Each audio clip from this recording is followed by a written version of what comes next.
Yeah. So Yoon's a kineticist. That's obviously Wayne Reynolds did this artwork. I believe they are like the main artist for this stuff. So it's super awesome. A big fan of Wayne Reynolds artwork, so I'm all jazzed about that. You could see I still have Gom Gom a little beat up, lost stuffing. So if you look at the Kineticist, they have on their back, they have like a little stuffed animal. Oh yeah, there it is. It's up at the top. It's on their back, and I believe it's an owl bear. I want to say it's an owl bear. Wow. I'm like, this PDF is not cooperating. PDF's not playing. There it is. I want to say it's an owl bear. I think that's adorable. They should really lean into that and like totally make stuffed owl bears. That should have been at Gen Con. Or maybe if they do PaizoCon, they should sell stuffed owl bears for the Kineticist. That would make sense. That would be cool. Unless you got anything to say about this? No, it's just the iconic. It's every character class so far has gotten an iconic. So some of them are new. So a lot of them are from the first edition. Yeah. This one makes a reference to, and this character existed. We don't know if it's was actually the Kineticist iconic. This character does seem, if I scroll back for a second, this character does seem quite young. So it's possible that this was like a mentioned NPC at some point. And it wasn't an iconic yet, and then now since the time skip from first edition to second edition, this person has now become a kineticist or something. I'm not 100% sure on the. I haven't really I knew of the Kineticist. I never played one in first edition. Yeah. So yeah, I was never. At that when the Kineticist came out, I hadn't really been like I kind of moved away from them. So originally from first edition, Kineticist like channeled the elements, and they're all about like elemental damage, the different types of damage. So I think they're probably going to stick with that, right? So we're still kind of like taking our time looking it over. Oh yeah, well even it says like during combat encounters, elemental magic surges from you without limit. So we all know that you're going to pick an element, or maybe you get to pick multiple elements, and go ham. Yeah. So I'm super excited to see where this goes. So first thing you notice, and this is kind of the most important thing, everyone has a key ability. This is the first class with a con key ability, which is nuts, by the way, because I've been saying sorcerer should be the class with like they should like I've always been a proprietor of a class. There should be a class that's linked to con. Right, like in any like there should be a class, right? Like maybe even the fighter or the barbarian. But it's super interesting that this is the class, and now I'm like, what is that going to look like for the play? You know what I mean? Oh, it looks like we have a message from Davelin. It says it is basically they confirm that it is the same character, but they were a little younger before, but now it's the same iconic. Oh, okay. But they were obviously younger because everyone was younger in first edition. Yeah, it was a brighter, lovelier life, and then the second edition hit, and then Tar Baphomet got out, and now we're here. Yeah. But thank you for the heads up, and we appreciate that. Good looks. So super duper excited to see what's going on with the Kineticist. I'm surprised that this is the first one, because I honestly thought, based on how they built the summoner with the whole Eidolon, where you share a health pool with you and your Eidolon, and your Eidolon is really designed to be in combat. Yeah. That I know that they gave him 8 hit points plus Constitution modifier, but they still made him a charisma-based class, which was, I mean, understandable with how magic works and how they kind of pull magic towards them. But the fact that they're more tied to the Constitution than they've ever been, I'm surprised that they didn't make them the first ones. But this is the first class that your health stat is your primary ability score. That's so awesome. I'm like super jazzed about that, because it's cool. It's the first time you're seeing that, and it's gonna be like, oh man, it's gonna be dope. I really think you're gonna see like interesting builds with this concept. Imagine for a second that this character may have higher, because they do have expert and fortitude saves, may have a higher Constitution save, a higher fortitude save than a barbarian. Oh yeah, because like look, the barbarians may put points into con, but strength is their primary stat. So there may be times where they let their Constitution lag behind, and this character's going to keep on pumping Constitution. So, interesting choice. It's interesting. Now, the Kineticist is not your... the Kineticist gets trained in Perception, right? Simple stuff. Trained in Perception, expert in Fortitude, and expert in Reflex. Interesting. Trained in Nature, obviously, and trained in 3 additional skills. Trained in Will saves. You missed the Will saves. Oh, trained in Will. Sorry. And obviously, you get your number of skills, and it's equal, 3 plus your Intelligence modifier. You are trained in Simple and Unarmed attacks, and you are trained in Light Armor and obviously Unarmored defense. That was a big thing. Now, and you're class DC. You're trained in your class DC. Obviously, yeah. Now, the interesting thing here is, unlike the Druid, right? Because a lot of people, obviously, the first thing that comes to mind when you see the Kineticist and you see the Druid, right? And if you're not, if you're just reading it, right, side by side, you're like, why would I play a Kineticist or a Druid? Like, what's the big difference? Besides spellcasting, Druids have shield. They get the shield block reaction. So they can use shields and have that reaction to block. The Kineticist doesn't. Well, let's see. The shield block wouldn't be listed here. Oh, that's right. No, they'd be listed in the class features. I'm talking shit already, and I don't even know. Okay, so now, like, the first thing that we talk, besides the ancestries and initial proficiencies, because everyone gets those, we're already talking about their inner gate and their channeled elements. So this is going to be basically their shtick that they're going to be working with. So as a Kineticist, you've awakened or opened a supernatural conduit. Oh man, you're opening a gate to Cthulhu. It's in your belly button, clearly. Period. Belly button gate. I have the Stargate in my belly button, Steve. That's where I've been hiding it this whole time. Okay, so it looks like we're gonna have a bunch of choices. Choose whether this inner gate is a dedicated gate connecting to a single elemental plane, a dual gate connected to 2, or a universal gate. So this doesn't mean anything right now because we don't really know what it means. But obviously, it's really focused on all the 4 elements. Yeah. It tells you right here, when selecting an element for your inner gate, you can pick from the 4 elements, which are described on page 13. But basically, the gate determines how many different elements you can channel and how many bonus feats, impulse feats, you get. And impulse is a new key term they're adding in. And this is the primary let's look at the key terms. Look at that. So looking at the key terms, you have impulse. This is the primary magical actions Kineticists use are called impulses. To use an impulse, you have to have an element gathered, which is typically done with the gather element action. Okay, so it's your special action. Yeah, so I feel like you're gonna spend that action very similar to like the monk to get into a stance. Maybe, but it also, yet again, we haven't really looked into this yet because it really just came out. It also could be like the Magus, where like you have your charge, you expend it, and then you have to get it again. So the fact that you're gathering it may be that you have to gather it every time you want to do something, and then doing something while you're charged up spends that element. So the element must be appropriate for the elemental trait of the impulse to use. So if you gathered water, you have to use something with the water trait, obviously. Using an impulse requires gestures and focusing on your powers. The impulse trait also means the action has the concentrate and manipulate trait unless another ability changes this. So they're telling you right there, with the concentration trait, you're probably, if you're going to multi-class this with like maybe Barbarian, you're going to have to take that feat that lets you you're going to be careful with Barbarian with this. The Kinetic Aura, impulses that create an elemental aura around you have this trait. They have the aura trait and follow some additional rules. First, any kinetic aura is a 10-foot emanation unless you have the ability to change it. Second, if you already are in an aura, it takes you 1 action fewer to use a different kinetic aura impulse with the same elemental trait. So obviously, if something's 2 actions and you're going from like 2 action water to 2 action water, it's only 1 action to that lower or the change.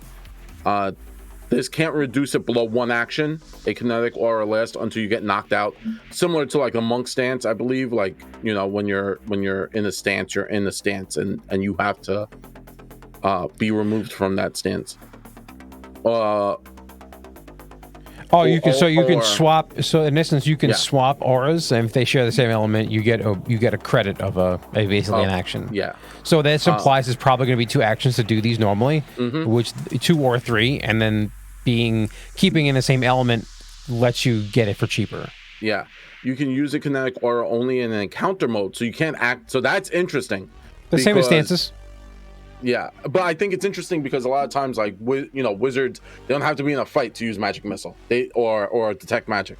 This is saying, like, you know, even like a monk could kind of argue, like, you can argue, like, hey, I want to be in the stance, but this is saying you have to be in a specific type of situation to be using that aura. Yeah, so like I said, this shares similar rules with stance, meaning that like I can't just be like walking around in like overland mode, or it was exploration mode, or like a downtime, and I'm like, oh, I'm in this stance, and it doesn't work that way. So I'm always in this stance. Yeah.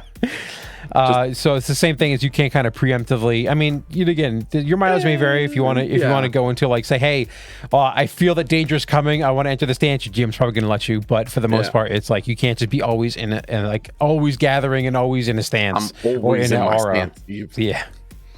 So that's cool. Probably a balancing mechanic. It's definitely a balancing mechanic. Overflow, which is interesting. Powerful elemental impulses have the overflow trait, indicating any element you've gathered is consumed in the impulse. So it eats it. Like you said earlier, you probably eat it. Some abilities don't eat it, so it doesn't have overflow, it doesn't eat it, but you probably still need to gather the element. And then overflow are probably like those more powerful abilities where it expends that element. Yeah, you'll probably have like I'm just guessing if there's fire, some kind of like something similar to like an explosion, like you just like nuke yourself and it eats the fire element. So this is if you want to take it in game terms of the second edition, this is similar to the Inventor where they had those explode moves, and the explode moves said, okay, well, you can't do it for a while, right? Yeah. In this way, you use the overflow move, you expend your ability, your fire, your earth or whatever, and you got to go gather it all over again. Yeah, channeling your element to this limit means you can only use 1 overflow impulse per round, even if you gather. So it's to stop you from just going Nova constantly. Yeah, that's all it's saying. And then it also has the brutal trait, and now here's a new trait. It's called brutal, which honestly should have been for barbarian. What I mean, I know why. Like as you think later, but brutal. Oh, I'm a barbarian, right? Ranged attack with this trait. Oh, it uses strength instead of dex on the attack roll. Oh, that's so fucking dope. Oh, that's dope. That's dope. You throwing rocks at people, and then you can use your strength instead of your dex. I'm gonna say this right now. Kineticist might be a new top tier frontline fighter, especially with con as your main stat. With only 8 plus con though for hit points, so you can die really quickly. Human gets that feat, that free general feat. Toughness.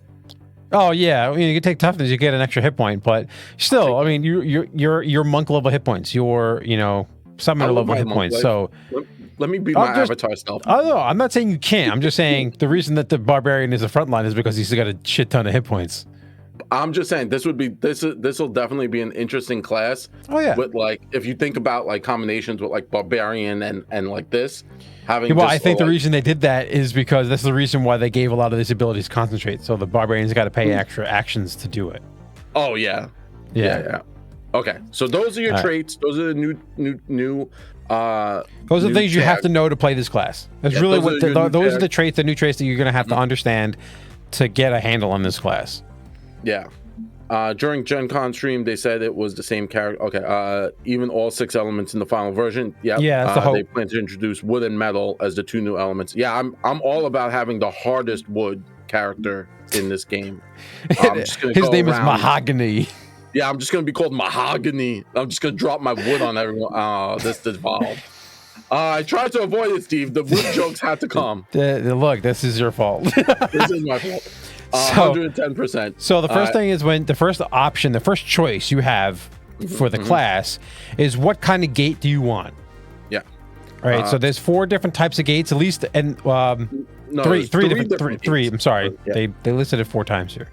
They have three really different weird. types of gates, and which is going to change kind of what you get in the beginning. So you have a dedicated gate, which is lets you channel a single elemental plane, limiting you to a single element, but giving you great skill with it. You select one element, you can channel this element, and you gain 3 first-level impulse feats to match that element. So you get 3 feats for free, but you only get the one element. So you're stuck in fire, you're stuck in earth or air, or whatever your choice is, but you get the most feats. Yes. Going next is the dual gate. Yep. You're able to harmonize between 2 elemental planes, and that's definitely mahogany. It's going to be wood and metal. And so you get to choose 2 planes. You channel both these elements, and by doing this, you are able to gain 2 first impulse feats, one with one trait of the first element and one of the other element. Yeah. So you basically get both elements. And now the last one is the universal. Steve, why don't you look into that one? Yeah, so you get access to all the elemental planes, allowing you to access a huge array of elements, but limiting your total practice with any one force. You can channel all 4 elements, possibly 6 when it comes out, but this is for the playtest. When you make your daily preparations, you gain 1 first level impulse feat, which you can use until your next daily preparation. You must meet all of the other prerequisites that the feat comes with. So you only get 1 feat. You can change it every day, but you also have the versatility of being able to do all the different types of damage with all the different elements. Yeah, which is pretty cool. Your typical normal stuff. You're going back and forth, like who do you want more bang for your buck, and that's you choose one element, right?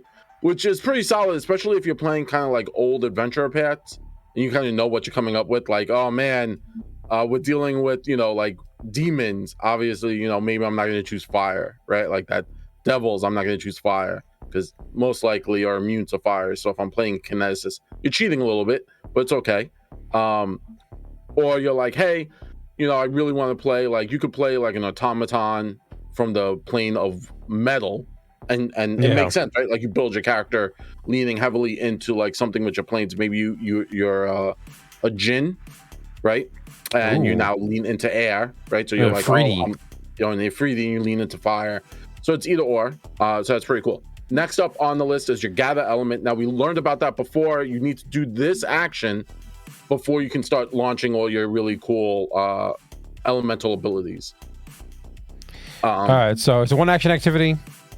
Then it doesn't seem to be, now, unless I have to read it here, but it doesn't seem to be any limit on how many times you can do this in a round. You have to have a free hand. So this may limit you on using a 2-handed weapon. So maybe there's an option for that, but right now you need a free hand to basically ball up the energy. Let's see. You draw forth elemental matter through one of your inner gate, through one of the 6 planes. Choose an element you can channel. So remember, that goes back to this choice here of if I am in dual gate, I can only pick 2. If I'm in that dedicated gate, I only have that 1 choice. Yeah. If I'm universal, I can pick whatever the hell I want. Your hand is occupied with the element you've channeled, so you're holding this giant ball of death, and you can't use it for any other. You can't hold a potion. You can't use it for any other purpose except holding the ball of juju. You can use the release basic action to cause the element to dissipate. So just in case you balled it up and you don't need it, you can dump it. Yeah. Looks like it's a basic action. It's probably 1 action, or maybe eventually becomes free action. Free action, yeah. Using an action that has the overflow trait, as we talked about before, causes the element to dissipate on its own, just because it was so powerful it used up all the juice. You can only have 1 element gathered at a time, so you can't juggle a whole bunch of them at the same time. And if you try to gather again while you've already gathered, the old one goes away, the new one collects. Okay, that's fine. That's normal stuff. The element is in the pure form with a typical physical okay, so a ball of earth is a ball of earth. You can even use it into environments where it normally wouldn't be possible, so that's kind of cool. For example, you can gather fire while underwater. That's cool. I'm glad they put that in. I'm glad they put that in there. You know instantaneously the one time the player's like, I gather fire, the GM's gonna be like, how? You're underwater. But it's you're naturally connected to that plane. So yeah, you're pulling it from your inner gate, basically. Yeah, it's coming from within. It's more of like a key based thing. Like if you would look like that, like in the monk can always use their key no matter where they are. It's very similar like that. I'm glad they put that in, So it does have a manipulate trait, just to be mindful of attack of opportunity. If the monsters have it, they can hit you for this. And it will gain. Yeah, it has because you're sitting there coalescing a ball of stuff. You're concentrating on not even concentrating, but you're manipulating your hands to get this done. And it also will gain the trait of whatever element you're pulling. So if you're pulling fire, it's going to get the fire trait. That may matter when you're dealing with the elementals or other things that maybe you're immune or resistant to whatever trait. Yeah. With that, next up on the docket over here, we have your elemental impulses. So this is that conversation we were talking about, like what is the impulse? It's part of the key term. So an impulse is a special type of magical action available to kineticists, allowing them to wield or shape their element.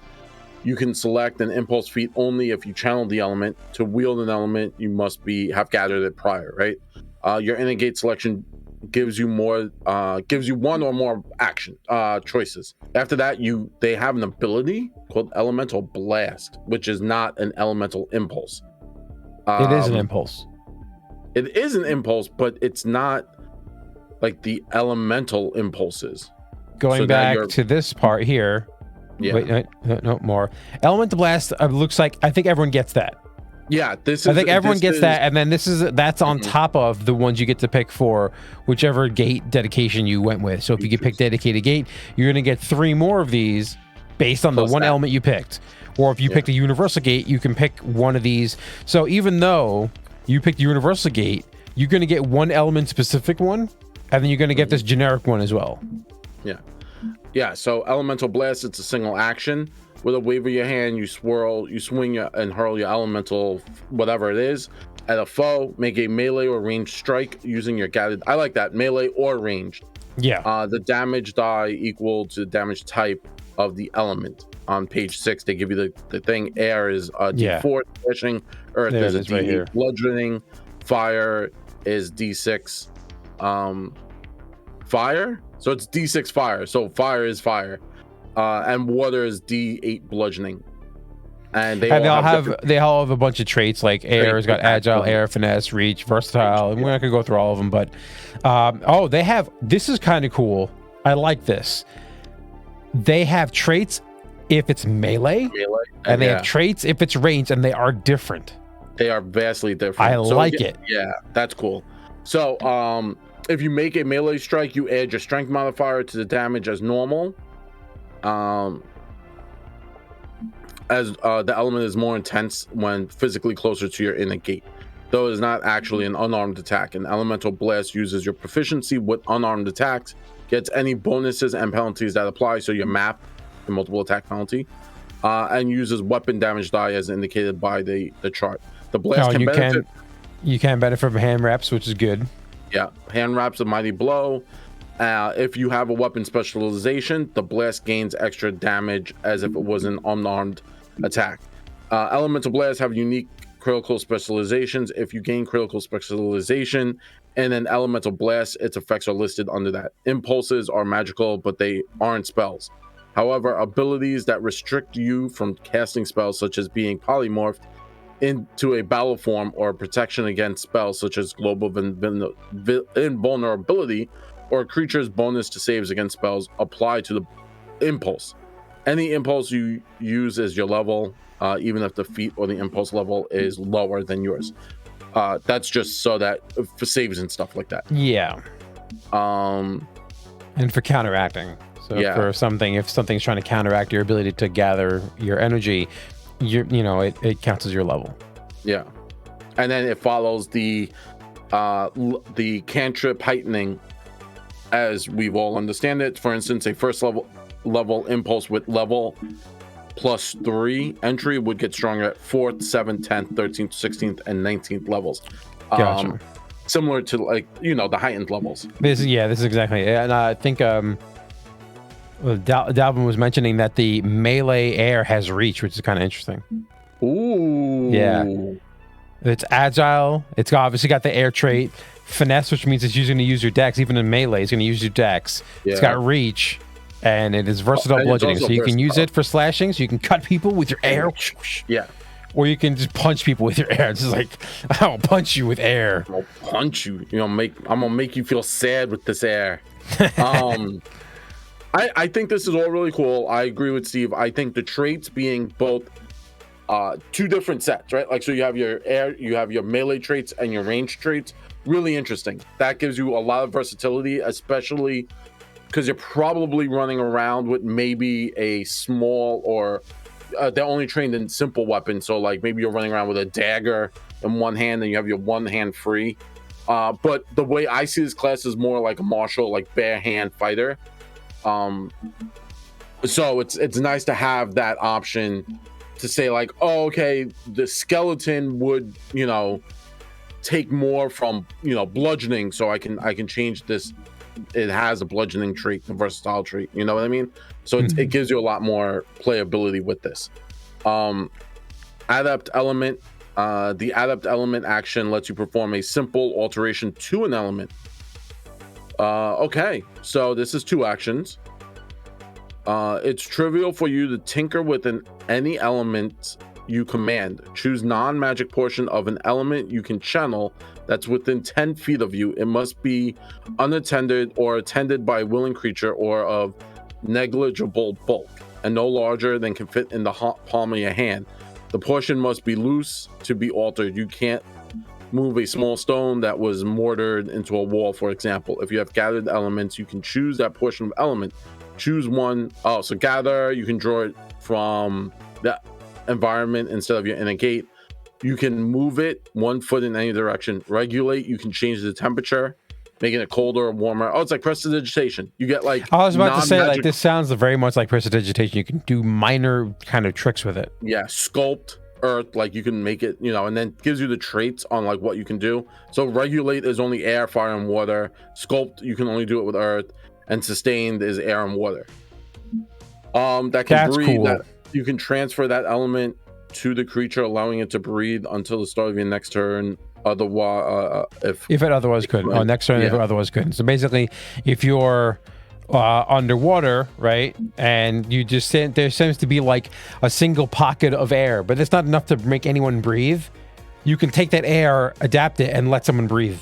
Yeah. Or if, say, you're an aquatic game and you're all like underwater creatures, and you have just like literally like a thimble of water, and like Aquaman is like he's suffocating, right? You have a thimble of water, you can extract that element with the adept element and let him breathe for a turn. So yeah, it's kind of cool. That's cool. You get like non-magical prestidigitation, which is really interesting. I like that they added like different flavor, a flavor to it. Give utility, which I think is nice. Yeah, a little bit of utility there. Definitely not I'm gonna take the air out of your lungs and suffocate the character. Yeah, it's telling you like, no, you can't do stuff. It has to be willing. That may be a feat. We'll take a look at it in a second. It might be a feat. I want that to be a feat. Like, we're getting blood bending in here. So then you have your levels. First level feat, skill level. Third level, you get elemental resistance. Obviously, it's what you're connected to. So if you're connected to water and someone hits you with hydraulic push, the spell, you gain resistance to that water damage. So if you gathered water, you have to have gathered that element. And you gain resistance equal to your level to the damage. So if you gathered water and you're level 3, you take your 3 less damage. 3 less damage. At third level, you also get the extract element. Oh, is this the opposite where I could suck air out of your lungs and choke you out? No, it's not. Oh, it totally is. Or you target the elemental nature of a creature to weaken it and take its power for your own. Oh, this literally is just like I'm Shang Tsunging people. Your soul is mine. Choose an element within that you can channel, obviously, and target a creature within 30 feet that has the trait matching the element, or otherwise, a lot of rules. The creature must make a fortitude save against your class DC or take 2d4 damage as you steal the element essence from its body. So that it has to have this element inside of it, right? So I can't take earth from a human. I can't take fire from a human, but I can take water. I'm or going air. to. Yeah, you definitely could take water from a human with 98% water. Yeah. Oh, you could blood bend someone. Just take I their blood. I want this to happen. I want this to happen so bad. So critical success. So if they crit succeed, they're not affected, and you fail to steal the element. If they succeed, they take half damage. This is very similar to a basic save, but it doesn't say it's a basic save because it probably has other effects. They take the half damage, and you gather the element. Right, so this is important. This is another way for you to gather elements. Maybe there's not an element available to you. All right, someone's like, say there's no water here. There's no water whatsoever. Yeah. But someone's in a water elemental. You can try to suck water out of the elemental. It'll take some damage. Yeah. So maybe one of your allies had summoned it, right? Just to help you out, right? And you can keep, now it's going to damage the element, right? If it fails or it succeeds at save, but you're going to be able to gather that element when you're in a place you normally couldn't. So this gives you kind of a wider range of ability, and it's also an attack move, right? It doesn't have the attack trait technically, but it's a way for you to hurt other people. They take half damage. You get the element. The element is directly tied to the material source that you were trying to collect. So any Kineticist abilities, against you, that specific element. So it takes minuses against its own like essence, which is kind of cool. If the target normally has resistance, you against one of your impulses ignore that. That's cool. If it normally become immune, it instead has resistance equal to the level of damage from the impulse. All these effects last only as long as you have the element you gathered from the creature. And then a critical for the failure, they take full damage, and then critical failure, they take double damage, but everything else is the same. Yep. So this is a cool thing. So some of these, like, so if I have this is another thing. This is another way for you to like say, okay, we're fighting demons and they're immune to fire. Yeah. I picked fire as my only thing I could do. I'm useless. This lets you do. It costs you more actions, right? But this lets you draw fire out of the demon, and now I can fight the demon with fight the fire using that fire against that demon. Fire with fire. At that point. But instead of being immune, it is now resistant to it. And if it was, resistant, it is no longer resistant to that one ball of energy you've collected. Yeah. So it's target specific. So if I steal it, if Jared's a demon and I steal fire from Jared, I'm only negating his resistance. I'm not regaining all demons. It's just the target. Yeah, but that's cool. You're a single target. Yeah, it's a lot of single target. I mean, you could obviously, since gathering elements isn't limited by number of actions, you just have to have released it. You theoretically could, for 2 actions, gather it off of an enemy, release it, and then on your next turn, gather it off of an enemy, and like that's how you would constantly keep damaging them, right? Like true, but I bet you if you had probably impulse feats, they probably more efficient ways of doing damage instead of just using the extract elements. I think the extract elements purpose is literally like everything is immune or resistant to what I'm doing. Yeah. And now I can kind of spend an extra action every turn and help me out. Yeah. Or let me pull elements I normally couldn't, because it wasn't available. It does have a +3 heightened effect, so it just gets more D4s, which is, standard. That's standard stuff. In my head, you're fighting iron golems, and you took the metal one, you're like, metal! I want you to be able to like pull metal and you just like make a suit of armor. Yep, you just Iron Man yourself. Just punching things. Oh, Top did that. Oh, man, that's awesome. Next up, you get general feats at 3rd level. We all know that's the general feats, the improvement on saves, the skill training. That's kind of standard stuff for all these classes. Iron Will. So your mental defenses are an Iron Fortress. Your proficiency with Will increases to Expert at 3rd level. Interesting. That's pretty standard. At 5th level, you get critical element. Basically, a critical element, which your element truly exemplifies the fury of that elemental plane. You gain access to the critical specialization. With that, remember we spoke about that earlier before, with the whole fact that like you're using the element to deal damage. This one tells you what your critical specialization with that is. You gain access to the critical specialization effects for elemental blast with one element of your choice. So one, only one. If you can channel multiple, you only get one. Yeah, even if you're the universal one, you can only go. It's got to be your bread and butter at that point. So air, stray gales move the target 5 feet in any direction of your choice. It's forced movement, so attack of opportunities don't proc. Earth, The earth calls your targets to it. If the target is on the ground, it's knocked prone. If it's not on the ground, it descends 20 feet. So that's really good. That's actually that's really cool. I like that one. That one's really powerful. Flames leap hungrily at your target, dealing an additional D6 persistent fire damage. You gain an item bonus to this fire damage equal to the blast item bonus on the attack roll. So it could be more than a D6. Yeah. It's so like D6 plus, a number. Yeah. Persistent, also a solid thing. That earth and fire is so pretty solid. Water sprays violently, dealing splash damage equal to the number of weapon damage die of the blast of the same. That's cool.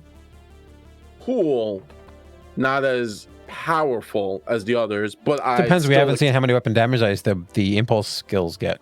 That's true. The impulse feats. At seventh level, adapt terrain. A growing connection between you and your gate lets you adapt to an element with greater control. You can use adapt elements on a portion of element within 30 feet of you and of light bulk or lower. Add the following options. So you gain more options. It's proliferate. You cause the element to spread. So if there's water, you make more water. If there's fire, you make more fire. So that's cool. So basically, you can target an element and make it creep, as in the StarCraft 2. It just keeps going. Yeah, you're creeping. Blast expertise at 7th level, you dedicate to learning the intricacies of your weapon and elemental blast. You gain your proficiency ranks with simple and unarmed attacks to expert. So you go up to expert. Pretty standard stuff. Yeah. Juggernaut, when you roll fortitude save, your fortitude save goes to master. When you make successes, you crit succeed. This is like a lot of classes get these kind of things. Yeah. You get weapon specialization. You gain additional 2 damage with weapons and unarmed attacks in which you're an expert, right? So and then it goes up 3 for master, 4 for legendary. Yeah. Alertness, increase your proficiency with perception to expert at 9th level. Additionally, 9th level, you get 2 more things. Elemental expert. Your gate grows better, and your proficiency with your class DC goes to expert. And elemental flexibility. You can look within to alter the magic you bring through your internal gate. When you make your daily preparations, you gain 1 elemental impulse feat of 8th level or lower that you didn't have. You can use that feat until your next prep. You must meet all of the prereqs. This is very similar to the fighter. Fighter gets ability similar to this, where they can basically pick a feat of 8th level or lower, and they can use that for prerequisites for other feats. Yeah, really even though it's temporary. Yeah. 11th level evasion. Your proficiency goes to master, and when you roll a success, it's a crit instead. So that's interesting. You get evasion. Yeah, for reflex saves. Yeah. At 11th level, pure adaptation. This goes back to that earlier adapt element. Adapt element ability. You gain a new feature, so now you can move it element 60 feet from you. That's fun. That's just fun. Now you're up to a bulk. That's a lot of earth, by the way. That's like that's a lot, a bulk of earth. You're looking at a lot. But you can also purify it. Yeah, so you can purify that element. There's a check for it, counteract check. So if it's poisoned earth, you can purify. You could draw the poison out of it, which is cool. That's just or more you can use this for water, whatever. Yeah, it's way more flair. It's cool. It's gonna pop up in your game at least once if you're playing. Blast mastery at 13th level. Light armor expert at 13th level. 15, you're better Juggernaut. Is legendary fortitude saves, and on when you fail a fortitude save, it does damage. You take half. You have like a resistance to it. When you crit fail, you get a failure instead. Yeah, and similar, same as before with Juggernaut. We've seen Juggernaut. Greater weapon specialization, obviously. Just better weapon specialization. Exactly. Improved elemental flexibility. Your inner gate becomes even more adaptable. When you use your elemental flexibility, you gain 2 elemental impulse feats instead of 1. While the first must still be 8th level or lower, the second can be up to 14th level. Yeah, and you can use the first feat to meet the second feat. This is exactly the same as the fighter. Yeah, so you got to daisy chain your save out. At 17th level, elemental immunity, you're immune to the effects with the trait that you you have the elemental gathered ability. So if you gather fire, you're immune to fire. If you gather water, you're immune to water. If you gather wood, you're immune to wood. If you gather metal, you're immune to metal. I do not know how that will work with weapons, because the moment I'm immune to metal, I'm arguing that a sword can't pierce my skin. I'd have to see how it is written. Let's see, because weapons don't have the metal trait. That's how they get around that, I think. No, I will fight tooth and nail. They do not. You hit me with a sword. That effing blade's made out of metal. They do, but weapons don't have the weapons don't have that trait. Stream, and I'm having that fight with you. All I'm saying is, it says it has to share that trait. Swords do not have. It doesn't matter. You could hit me with a club. Fine, I'll take the club. You're like, yo, the dude hits a whap club. But like, fine, it's made out of wood. I was not gathering doesn't have wood the trait at that time. But I'm saying, rules as written, weapons that are made of metal do not have the trait metal. That's bullshit. They have to share the trait.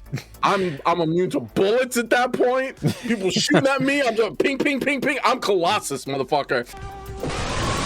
I want you to know, I've become Colossus. Elemental mastery, your DC goes up to master. Light armor mastery, your armor proficiency goes up to master. Final gate, and this is the final level.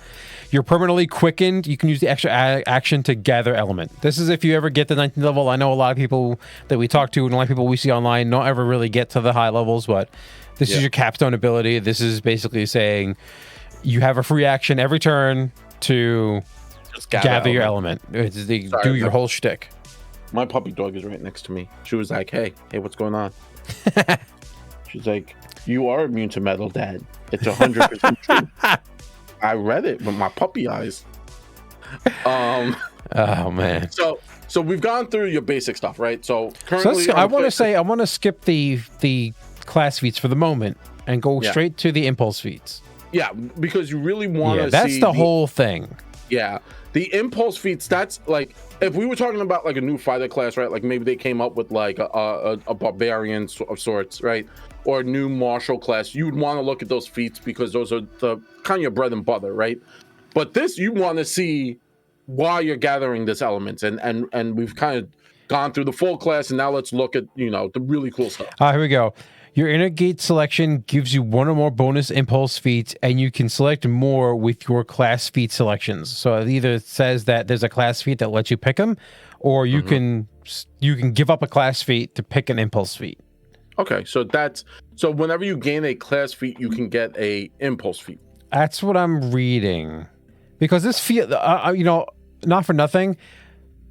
Let's talk about this in the vacuum of I want to do a archetype. Right, I want to play this, but I want to dabble in barbarian. Right, so not only do I have to give up feats for class feats, now I have to give up feats for impulse feats. Now I want to also give up feats for like being barbarian. Right, or whatever. I know barbarian's not a great fit because the concentrate issue, but let's say that I want to be fighter. I want to be a paladin. I want to be a paladin kineticist. Right, or whatever the case may be. I now have a second pull on my feats. Yeah, that's hard. This is nearly impossible. I would say that this is nearly impossible class to either archetype into or archetype out of. There's going to be a lot coming up, which I'm excited for, right? I'm super excited. So, first level feat, air boomerang. It's 2 actions. 60 feet away from you, in a line, each creature in the area takes 2d4 slashing with a basic reflex against your class DC. Awesome. Love seeing that. In the final square of the line, the boomerang whirls in place. Any creature that ends its turn in that square has to make a save against the boomerang. Oh, that's cool. You get sonic boom. At the end of your next turn, at the start of your next turn, the boomerang comes back to you in the same line. So that's really dope. Hey, bud. So that's really cool. I like that. No. Here's the cool thing. At your current location. Oh, so if you move. So you have, this is 2 actions. If you have a third action, or maybe you're quickened, whether you have the capstone ability, or maybe someone casts a spell on you and you're quickened, you can throw the boomerang, hit a whole bunch of people, relocate yourself, and then have it come back and hit other people. I mean, it's only 2 actions also, right? So you could Yeah, have it's like a spell. gathered. Yeah, but you could have still gathered the last turn, right? Kind of prep yourself and then boomerang and then move and then end your turn in a positive area. Also, So I like that. Yeah. Go ahead. I'm saying 60 feet is a nice distance. Yes. This is an overflow, so this will expend your overflow is the one that expends it, right? Yeah. Yep. Yeah. This will expend your element. So not all of these have overflow. So some of these you can kind of use over and over again, and some of these are kind of like a one shot, and then you have to like refocus yourself by collecting your juju again. Yeah. I think they all expend if it's impulse also. Impulse I don't think though. I think you just need to have it gathered. Yeah, impulse requires you gathered. Yeah, I apologize. Yeah, impulse is you require like the gathered. Sorry, we're still learning new key terms. So yeah, I think all the elemental based ones are going to have impulse as a trait because you need to gather the thing to throw it or do it, whatever. Yeah. So next up, air cushion. It's a reaction, totally dope. A creature within 60 feet is falling. Featherfall. You get a free featherfall. That's awesome. Basically, gentle currents of air. The target falls slow to 60 feet per round. The cushion ends when the target reaches the ground and the creature takes no damage from the fall. The cushion expires if the creature doesn't reach the ground within 1 minute, but any distance it fell during the minute doesn't count for any damage. Of course. You can't cast air cushion again while you have one in effect. You can't juggle 2 effects. Yeah. So you can't jump off of like the wizard's tower and just like be like air cushion, you know, that's you cushion yourself. Hopefully the wizard has featherfall. Yeah, but this is like a first level featherfall that you can keep doing. Yeah, you still have to gather, which is a thing. You still have to gather, but you can keep. You can have this spell on tap, basically. Yeah. At 8th level, it becomes 120 feet, and there's no restriction to the number of air cushions you can create at one time. Oh, that's cool. So at 8th level, you become way cooler. Way cooler. Fair wins 2 actions.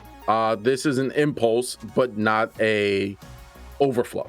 So air cushion was also an impulse, but not an overflow. So you're still holding on to the energy. Yep. Wind swirl around you. You provide a tailwind to speed you and your allies, and headwind to harry your foes. Squares in the aura are difficult terrain for you and your enemies. You gain a plus 5 foot bonus to your base speed. Any of your allies that start their turn within get a plus 10 to their land speed until the end of the turn. These bonuses also apply to fly speeds for creatures that have them. So if you got a ranger companion, they have a hawk. The hawk gets more speed. That's ridiculous because now I can just imagine the monk, like elf kineticist with 35 base speed and monk with 35 base speed, and the 2 of them just running, just gone. This is 2 actions, so it is similar to a spell where it gives a passive benefit. Yep. Whispers on the wind. So this is impulse, kineticist. Oh, linguistic. So that's an important one. Oh, this is an aura, by the way. I'm sorry. To go back to fair winds, that is an aura around you. That goes back to that thing where that's one of the new traits. It was like this is like exuding from you. Yeah. Yes. Whisper on the wind. Auditory. So that means you have to, so if someone casts silence, I don't think this will work. It will counteract the auditory effect. Though you speak in a gentle whisper, a soft wind carries your words far away. This has an effect of message, basically the message spell of half your level rounded up. If you start your message with the target's name, you and the target don't need to be able to see each other. Oh, that's actually really cool. That is cool. So this is the weird part. They say at 8th level, it's 1 mile. Oh, because it's the same range of message. That's what they're saying. So just to clarify with people, they're breaking with the convention here, and this is going to throw some people off. Elf monk 50-foot speed. Yeah, it's ridiculous. It's disgusting. Yeah. So when most people look at spells and it says at 7th level, they're talking about when you can cast 7th level spells. Yes. When they're saying 8th level, it's like 8th level spells. When they're talking about this, if you notice, if you look at Clear the Air, we're not really going to talk, this is a 6th level feat, but you notice that's a 16th level ability. This is your character level, not your spellcasting effective level. Yes. So this is 8th level. This is when you're an 8th level character using Whisper on the Wind, not when you can cast 8th level spells, which means you're probably going to be like 16th level, yeah. All right, so this is clarified. So this is a break from the normal. So most people are going to see this, and if it's not over 10, they're going to think, oh, I have to figure out what level spells I could cast at this level. That's not that correct way of looking at this. Yeah, this is character level. Maybe they should say like character level 8 or something. Yeah, I wish they could clarify this a little bit better. I mean, they talked about this earlier in one of the traits. But still, I think they need to make this clear. Yeah, but again, it's a play test. Hopefully, they look at it and enough people are like, "Hey, man, can you clarify?" So at 4th level, you have Flinging Updraft. That's just a funny one. Sorry, it's silly. 4th level, you updraft people. It's 2 actions. A speeding wind, headwind, heed your call, picking someone up and putting them somewhere else. That's so funny. You're basically Storm. Yeah, you storm people with the tornadoes. Oh my gosh. 60 feet of you, the target jumps up to 30 feet in any direction. If it doesn't land on a space of solid ground within 30 feet of when it started, it falls, but it doesn't take any damage from the fall. You choose the distance in any direction of the jump. An unwilling target avoids being flung if it makes a save. Oh, okay. Yeah, so you can huck people off cliffs. Yeah, you could just throw people. Be like, you don't take the... see, this is the problem. It says you don't take damage from the fall. It specifically says you don't take damage from the fall. At your level 10, you can make the target jump 60 feet or the target or target up to 5 creatures within range, which is cool. That's cool. That's cool. Yeah, either make it AoE or make double the distance. Yeah, I appreciate that. That's a cool change. Soothing Breeze. This is an overflow. So that's you expend when you use this, you expend your elements. Energy, elements. It's 3 actions. A gentle, refreshing breeze ripples through the air in 20-foot emanation. With the 3 effects, the breeze extinguishes all small non-magical fires, disperses fog and smoke, and blows objects of negligible bulk around. So paper. If there's paper, leaves. Leaves, whatever. Each living creature in the area regains 3d4 hit points and is then temporarily immune to regaining hit points from Soothing Breeze for 10 minutes. That's cool. You get a free heal. It's a once per fight heal. Yeah. At level 2 plus 2 level, so 2 plus, so this is your so every 2 levels you're higher. Yeah. The healing increases 1d4. So, when you get this, it keeps going up. Now we're up to 6th level. Clear as air. Again, an overflow. So you expend your gathered element. Compact layers of air diffract and bend light around you, making you seem as clear as the sky. Oh, you turn invisible? Yes. Yeah, you become invisible until the end of your next turn. You can sustain the impulse, but it ends if you make a hostile action. After you use this, you have to wait 10 minutes. While you are clear as air, you gather air quietly, invisibly.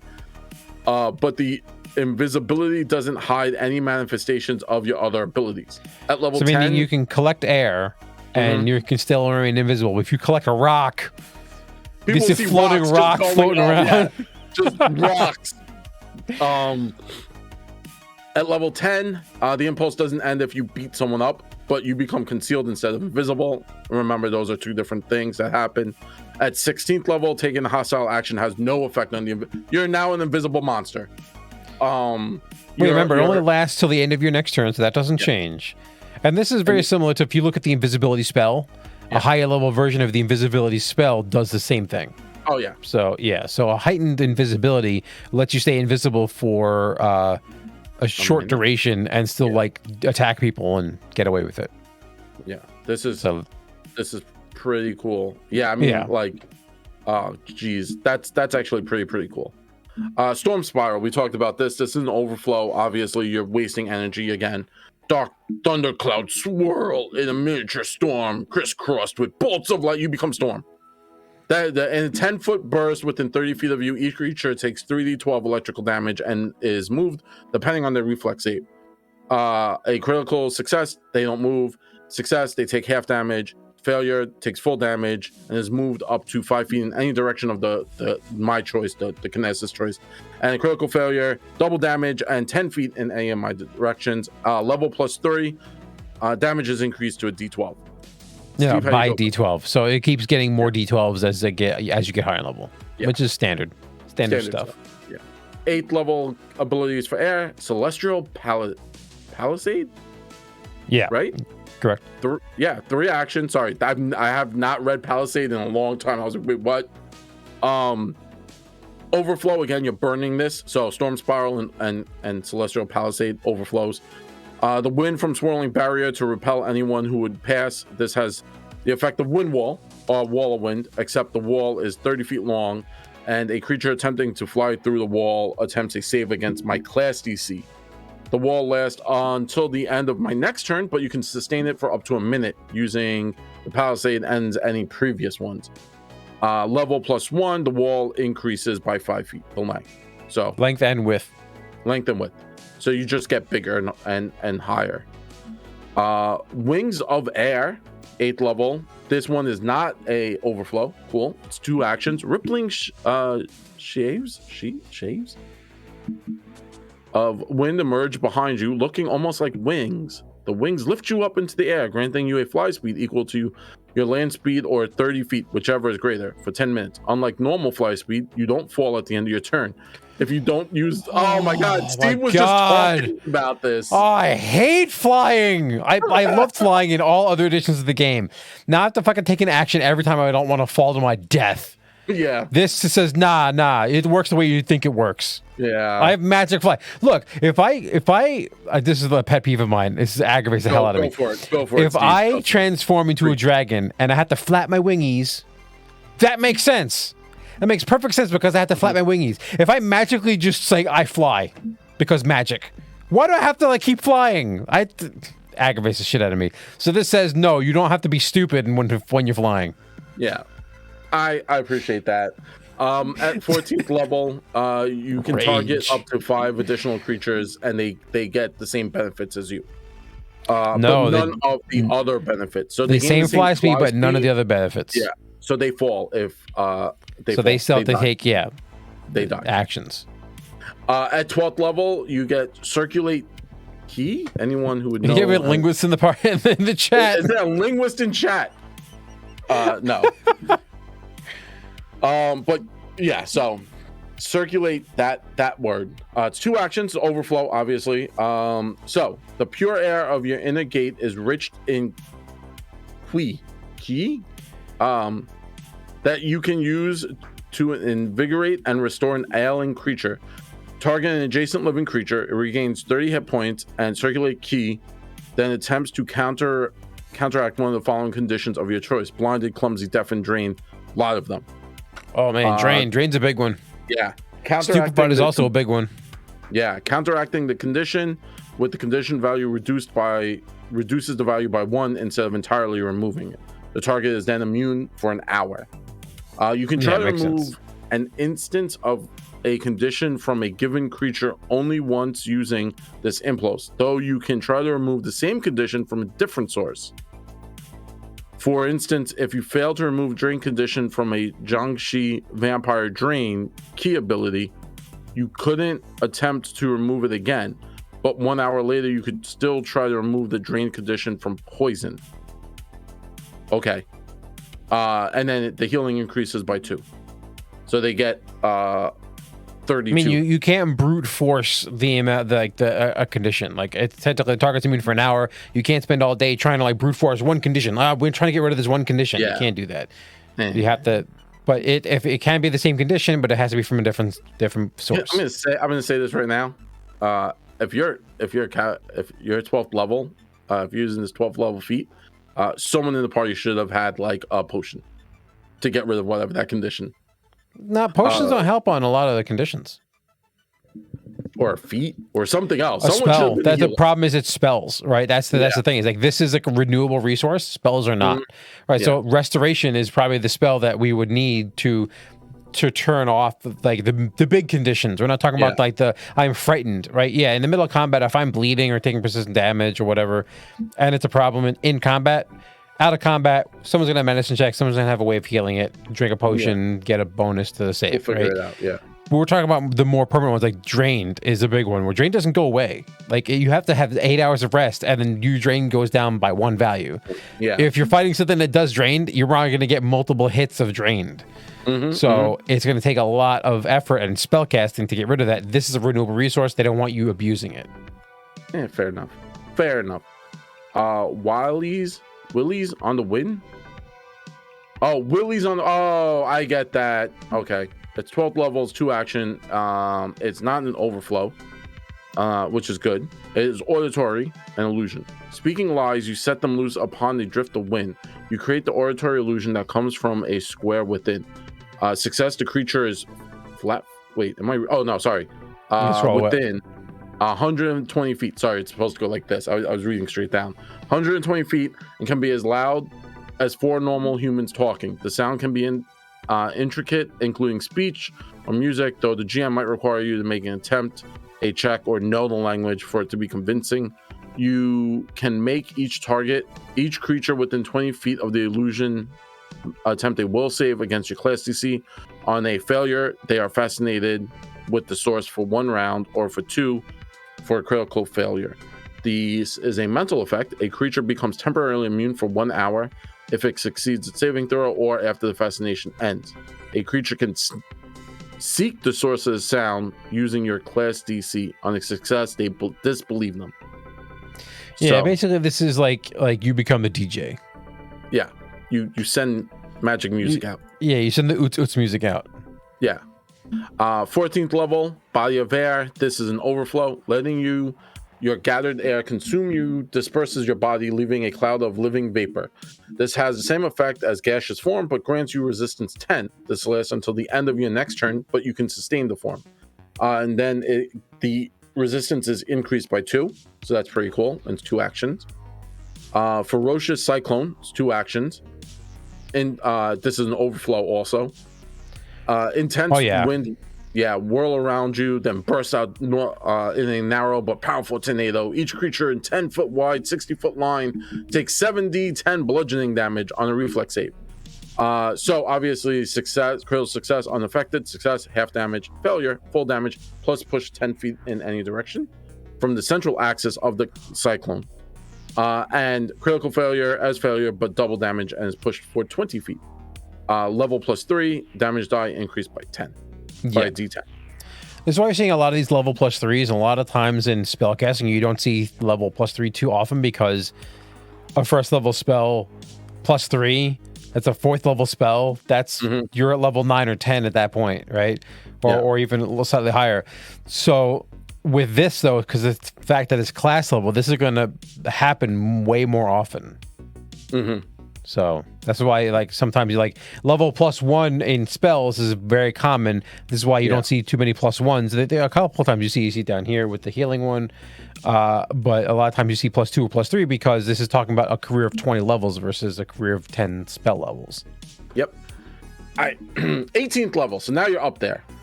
Infinite expanse of bluest heaven. This has got a lot of text, man. I don't know if I can read. This is a block of text. This is wallow text. Yeah, a sphere of disorienting air creates the illusion of a limitless expanse of the imposing blue sky, all within feel the overwhelming sensation of falling forever. Wow, that's rough. The vision appears in 10-foot bursts and 60 feet. Each creature must make a will save. A creature that has the air trait gets result 1 degree better because they can fly. The illusion lasts until the end of the next turn, but you could sustain it. The illusion has no effect on creatures that weren't in the area when you use the impulse. So if they were outside and then they walk in, they're fine. They're fine. They're like, I don't know why everyone's panicking. Like someone's on the floor screaming and they're like, what is happening? And then they become immune for 10 minutes. So a crit success, the creature is unaffected. Success, the creature is flat-footed. Failure, the creature is flat-footed. It's fleeing from the illusion in the sky, but is also disoriented. makes a flat 11 check or flees into a space that's still within the illusion. The GM determines which way it goes. There is no critical failure, by the way. Failure is just... Oh, it's probably... oh, yeah, you're right. There's no critical failure. So it looks like there is two. I guess the way it was written, it was a little confusing, but there is two 18th level abilities. Mm-hmm. Just the way it was written, I thought it was only one. Yeah, and then here's the next 18th level. Crowned in Tempest Fury. 2 actions. It's an aura. It's an overflow. Plane of air, and so you get plane of air power and make yourself one with it, placing a crown of lightning upon your brow. Sparks flash from your eyes. You eat lightning, you shit thunder. Air, terrible sound all around you. Any creature that enters your aura or ends it there takes 2d12 damage. If you don't have a fly speed, you now have one. You gain 20-foot fly speed. If you don't have the wings of air impulse, you instead gain the fly speed, and the extra benefits, I'm assuming from the wings of air. If you gain a +10 to your status bonus to all your speeds. If you use an elemental blast, it deals an additional d12 elemental damage. Any creature, also we missed the top part, is any creature that enters your kinetic aura or ends its turn there takes 2d12 electric damage. Yep. They just get shocked. Yeah. So you basically become like Thor. You become lightning at that point. So that's air. Let's move down to earth, right? So now we have earth. So similar effect. You have your 4 options, and then you have your 2 options per the other levels. So we're gonna go obviously air really focuses on electrical damage. It focuses on a lot of times forced movement and illusions. I was gonna say that a lot of illusions for the air and a little bit of healing, which is cool. I'm gonna say water probably has a lot of healing. I'm only taking that guess because of Avatar: The Last Airbender. Maybe or the Avatar series from Nickelodeon. I'm stealing that right now. I'm calling water it's healer. So earth, first level, geologic attunement, 2 actions. This is an aura, and so you become attuned with the earth and stone around you. You gain tremor sense in your aura, and you turn earth and stone in your aura into difficult terrain. If you move during your turn, these effects are suppressed until the end of your turn. So you create, so remember, an aura is 10 foot around you. So in that 10 feet, everything is difficult terrain. But as you move, it stops being difficult for you. And then you keep it up. And then you stop, and then it's difficult terrain. That's really cool, especially if you're going kind of like a brawler. You could slow things down from getting away from you because it is difficult terrain. So the goblins can't run away from you as you're standing there. You know, it's interesting concept. You can also keep in mind that your the whole you tremor sense part that also turns off. So you can't walk around with tremor sense active and just go like detect like a sonar. I'm assuming it's like Daredevil, like even though he can see because of like all the echolocation, him walking doesn't cause him to like panic. No, it wouldn't cause him to panic. It's just like it says that all the benefits turn off right when you move. Yeah. So the idea is that the benefits turn off, so you couldn't use it to detect while moving. And also at 13th level, it goes from imprecise tremor sense to precise tremor sense, which is important. Yep. Next level, stepping stones. It's an impulse, conjuration. Disc of rocks appear around you, and you place them in a new path. You can either set the stones horizontal to make a path across ground or liquid, or you can anchor them into vertical surfaces.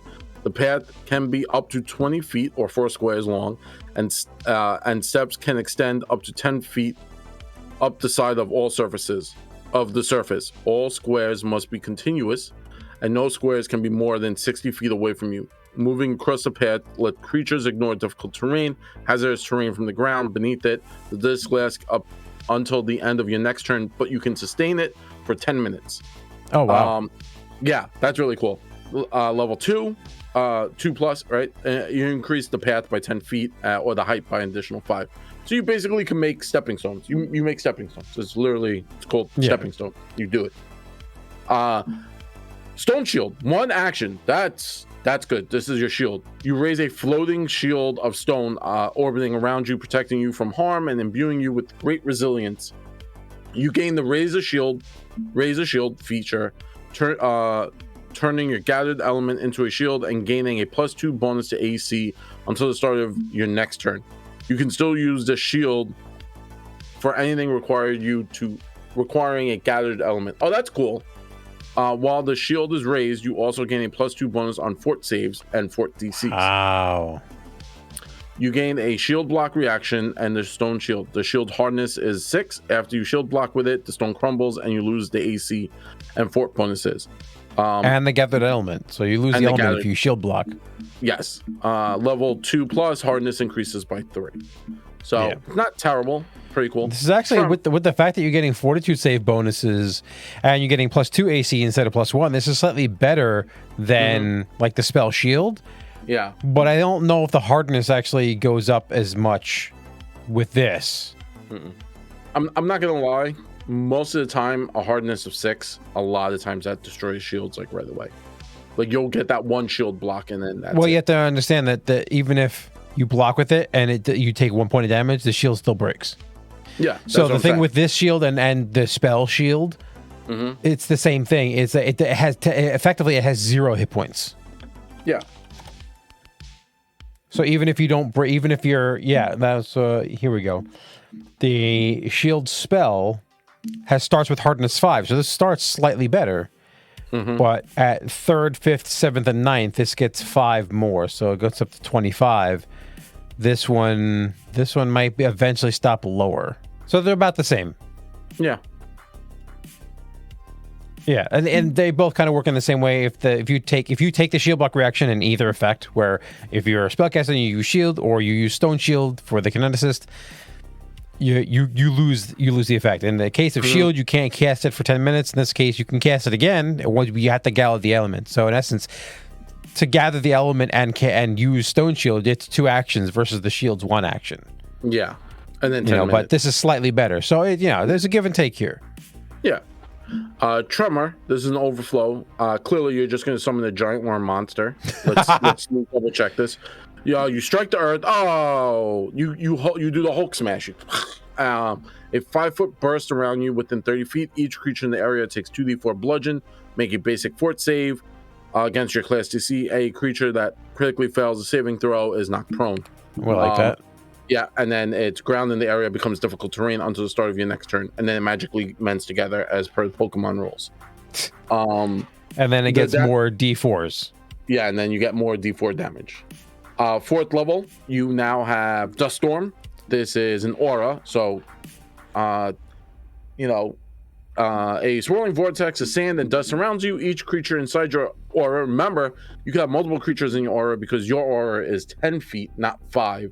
So it's actually an aura, like it's a bubble. First, Kinetic Aura is 10-foot emanation. Secondly, you can only have 1 aura up. It takes 1 action fewer. So if you keep switching auras, remember this is one of the things where it says it's 1 action fewer. So maybe you use this aura for a moment. You want to use your Tremor Sense aura. You kind of have that going for a while, and then you want to switch to like the defensive one or whatever. If it's the same element, it's 1 action less. Yeah. So you can go from Geologic Attunement to Dust Storm in the same like you could theoretically go from Geologic Attunement to Dust Storm, cast your shield, and then punch someone all in your second turn. Yeah, so long as it doesn't require overflow. And yes, the aura lasts until you're knocked unconscious or the encounter ends. Yeah. Or you swap to a new aura. Yeah. So everyone inside this aura is concealed from any creature that is not adjacent to it, and any creature not adjacent to the creature is likewise concealed. So the way this kind of reads is you're both concealed from each other. So I can't see you, you can't see me, but we both gain protection. So this is kind of like a protection thing. When you use this impulse at the start of each of your turns, you can move 1 creature in the aura 5 feet. This can't move the creature further away from you. If the target is unwilling, it must make a fort save against your class DC to resist. So this is really cool. I like this. I'm gonna say why I like this, right? How many times have you been in a combat scenario, someone goes down, the cleric or the person with battle medicine is like, hey, I can reach them, but I'm going to be a sitting target. Like we're about to be a sitting target. You run over there, you pop this aura, and you're like, I can conceal us. So get your heal on. I'll make sure we're protected. And then I'm going to raise my stone shield, right? Because I cast the aura, I raise my shield, and then now I'm like, okay, I'm kind of giving us a lot of coverage here. That's I like that a lot. I like that it's a defensive plus an offensive ability depending on how you play it. But how many times like how many times does the fighter you grab that action to, or even the champion grabs the shield block where they can like reach out with their shield to block their ally. Oh, the champion's reaction. Yeah, and even the fighters get that too. And that's how many times you see that in the fantasy movies, right? Like that's something you always see is the defensive person's like, I got you, just do what you gotta do. It becomes very thematic and you can kind of get amped about it. I like that a lot. Cool with it. All right, restoring mud. Oh, the healing. Okay, so everyone's got healing so far. I love this. My friend would hate me. Healing mud. You mud people, which is weird because they already have this ability.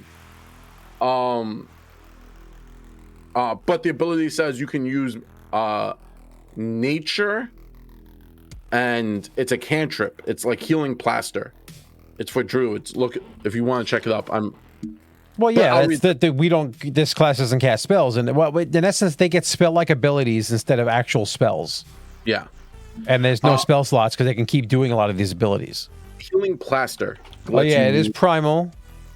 One action cast. You purify some dirt or mud into a pliable clay-like plaster that can aid clotting and healing. This restorative substance can be used in lieu of healers' tools or medicine. Check for administer first aid or treat wounds. If the plaster isn't used, it goes away. Or if you cast a spell again, So this gives you healing. Yeah. So this gives you healing. That lets you use like weird mud to use it instead of a healing kit. This one actually gives you actual healing and temporary hit points. So for 2 actions, this should be an overflow, and it's not. I'm just saying that right now. I agree with them not making an overflow. It's 2 actions, so it's not like you can get away with like the heal from like clerics can cast heal for 1 action, and it's only a D6 versus a D. It's 2D6 versus a D8 or true. D8s. Yeah, and you can't really maximize it by spending 2 actions. You can't use an aura. Is it? No, it's not an aura. You can't. No. You're not exploding out into healing with like a 3-action heal. You're not at range. You have to be next to somebody. No, it is range. It is range. 30 feet still. Healing with 30 feet. It's also 4th level. For 2d6 at 4th level, it's not that good. It's not that saying it's bad, but this is you have to understand that they have to put in limiting factors because the 2d6 part is the limiting factor because people can keep doing it, but it also costs you 2 actions. Yeah, but you give temporary hit points, 2 temp hit points that last for a minute, and the target is immune for 10 minutes. And then you can't keep healing the same person over and over again. It's true. No, it's. I'm just saying it's good, but I think it's balanced. I think if they made it overflow, they would have had to take some of these restrictions away or increase the die size. So it would have went to like 2d8 or something. It would have went to 2d8s or 2d10s, or it would have granted more temporary hit points. Or something would have had to happen that if they didn't put you're immune for 10 minutes, because remember this is 10 minutes that's medicine. It's a medicine. It's a medicine check, right? And the medicine check is going to heal you for 2d8, and the person's focusing on it, so it's going to be 2d8 plus numbers. Yeah, no, I concur. So I don't know. I would have to see how it works, but it increases when you level plus 2. So you get a D6, 1 more D6 and 2 more temporary hit points. And remember, 2 temporary hit points. That's not even a full hit. Not at a feat level 4. No, that's someone sneezes too hard near you and you lose those hit points. 6th level, I'm gonna let you handle this one. Igneogenesis. That's what I'm going with. So it's igneous. So Igneogenesis. It's 2 actions. It's the overflow. Okay. You can create a permanent stone object, either sculpting scroll, pulling directly from your inner gate, or manipulating earth around you. Cool. The object must be relatively simple in shape and can't include any intricate parts. So you can't make like a nuclear bomb out of mud, moving pieces or fine details. It must fit within a 5-foot cube that is adjacent to you and can make the object large enough to occupy a square. If you create the object underneath you or another willing creature, you cause the target to raise in the air. You raise up with it. So you earth move. Okay. So cool. The object lasts until you use it again. So until you use this ability again, it will stay there forever. The environment it either crumbles or returns to the plane of Earth, wherever you got it from, right?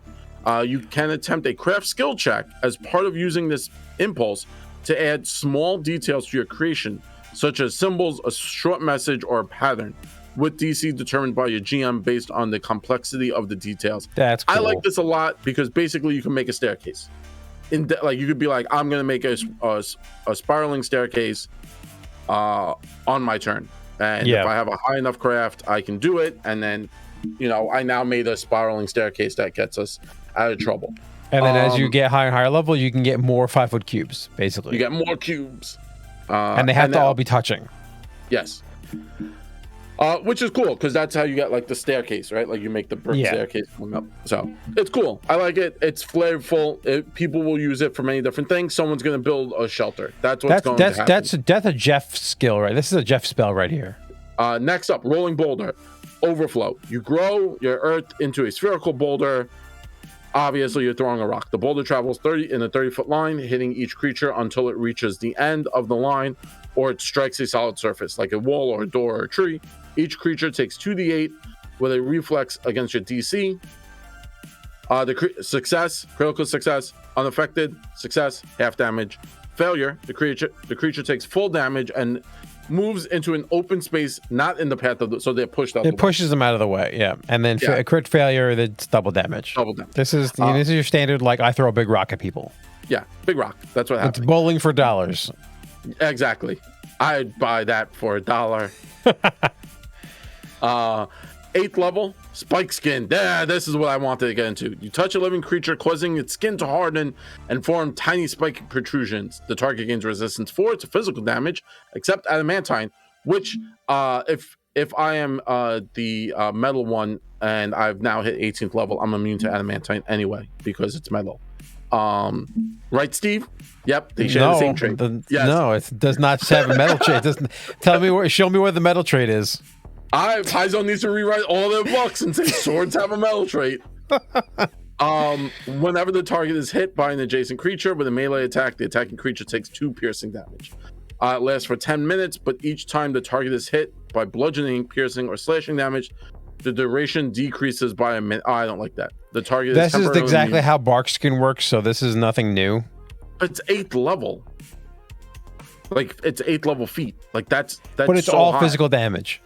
I guess it's all physical damage, right? If it was like 2 bludgeoning or slashing or piercing, right, and then the resistance number would be higher, and it wouldn't. It may or may not have the effect. But I've seen a lot of the, like I said, the Barkskin style spells have the same verbiage, similar effect. Yeah, and then the target is immune for 1 hour. If you use this ability again, anyone. So can't have 2 running. Yeah, I can't have 2. Heightened, the resistance and damage each increase by 2. Cool. And this also damages back. So like Barkskin doesn't damage back, it just reduces damage. Yeah. This one has the added effect of doing damage back. So. Swim through Earth. The Earth parts before you, letting you swim through it. You gain a burrow speed equal to your speed and can immediately burrow once. I'm swimming through the Earth. Yeah. You don't gain the ability to breathe while in the earth. So you have, solid, good to know. So you have to hold your breath. You don't leave a tunnel behind you that others can follow. These benefits last until the end of your next turn, but you can sustain them for up to 1 minute. If you're inside the earth, when the impulse ends, you immediately get shunted out above you. When you do, you are prone and are slowed until the end of your next turn. Whoa, that's rough. That's rough, but I was concerned because generally when you get shunted like that, you take shit tons of damage. Yeah, they're not giving you like damage. You literally could die from getting shunted. Oh yeah, they're being polite with that. At level 14, you can move through the stone and lava, though you still take damage from lava unless something protects you. That's cool. Moving through lava is cool. Well, now if you pick the fire trait in your 17th level, then you would be immune because lava has the fire trait. It's fire damage, so. I'm going to argue that I can, if I'm the metal, I can also move through swords at that point. I'm going to swim through weapons. 12th level, hurtling Rockfall. 2 actions, Overflow. Drawing forth the power of the earth, you create a ball of stone between your hands and lob it at your foes. You throw a big rock at them. The ball deals 3d8 bludgeoning damage to all creatures in a 5-foot square. Nice. Within 60 feet. That's a nice distance. Yeah, and the shrapnel slices creatures in that square and in a 10-foot emanation around them for 2d. So you now have like a splash damage for 10 feet of 2d6 splash damage, slashing damage. Each creature in either area attempts a reflex save. A creature in the 5-foot square uses the same result against both types of damage. At level 14, the bludgeoning damage goes to 4d8. At level 16, the bludgeoning damage goes to 4d8, and the slashing is 3d6. And at 18th, it's 5d8, and the slashing is still 3d6. So that's what you get. That's pretty solid. Again, still 12th level, Rock Rampart. Drawing on your connection to the plane of Earth, you bring a wall of rock and earth into being. This has the effect of Wall of Stone, but the wall's maximum length is 60, similar to the one we saw before with the air. You could sustain it for 1 minute, and then it increases length and width, same as before with the and air. Hit points. The hit points of the wall also get more as you get higher and higher level, which is which is standard. Wall spells are more solid. Wall spells are really good. More better useful than people give them credit for. My party almost died because of Wall of Force. Yes. Almost died because of Wall of Force. They separated the one ranged character out from the rest of the party, and he almost died. That's just your GM hates you. No, that's the GM is playing intelligently with an intelligent monster. That's true. 14th level, assume Earth's Mantle. 3 actions. You gather Earth's splits into plates of stone surrounding you in rocky armor. The armor lasts for 1 minute. You can dismiss the armor, but if you don't, you can't create new one until the minute has passed. You become large if you are smaller. Becoming large increases your reach by 5 feet, or 10 feet if you started out tiny. So if you're playing like a fairy or a pixie, right? You straight go from tiny to large. To large, yeah. You gain climb speed equal to your land speed, but you can only use it to climb surfaces of earth, stone, brick, or similar. The armor has a +5 item bonus to AC, a dex cap of +1, a check penalty of -2, and a speed penalty of 5 feet. You don't gain any bonuses from other armor you are wearing. Yeah, that's standard. Yeah. The armor grants you a +2 bonus to fort saves and a plus circumstance bonus to fort or reflex saves against attempts to shove, trip, or knock me prone. If your strength is below 18, this armor raises your strength to 18. If your strength is 18 or higher, this armor grants you a +2 item bonus to strength. Wow, that's really good. A +2 item bonus to your strength is because you can have like circumstantial bonuses on top of that item bonus, and you are now doing most. So I was looking at so for those of you who are unaware, there's not that many things that give you straight stat pluses. Nope. There's not. And then there are items that do give you stat pluses, and they are called Apex items. Mm-hmm. As far as I'm aware, all Apex items are 17th level. Yeah, you're getting at 14th getting at 14th level, and you can keep doing this. This is Overflow, which you didn't mention before. This is an Overflow effect, so this is going to consume your element. But all you have to do is it can be sustained for 1 minute. So in essence, you could think of it as being slowed. So you have to. No, is it last 1 minute? No. It lasts 1 minute. You don't have to sustain it. You don't sustain it. It lasts for 1 minute. So for 1 minute, you're basically having an effective use of an really Apex item. That's really powerful. Yeah, that is solid.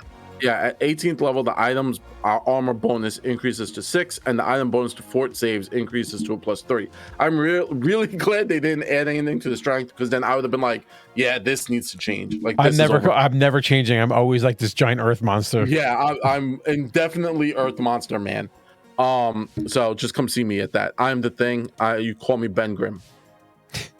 So that's actually a really Apex like ability. Yeah, it's just like a lot of these things where it's like a battle mode. Like, oh, I turn to a dragon, or I turn into a demon, or I turn into this other creature. Like these are all battle forms.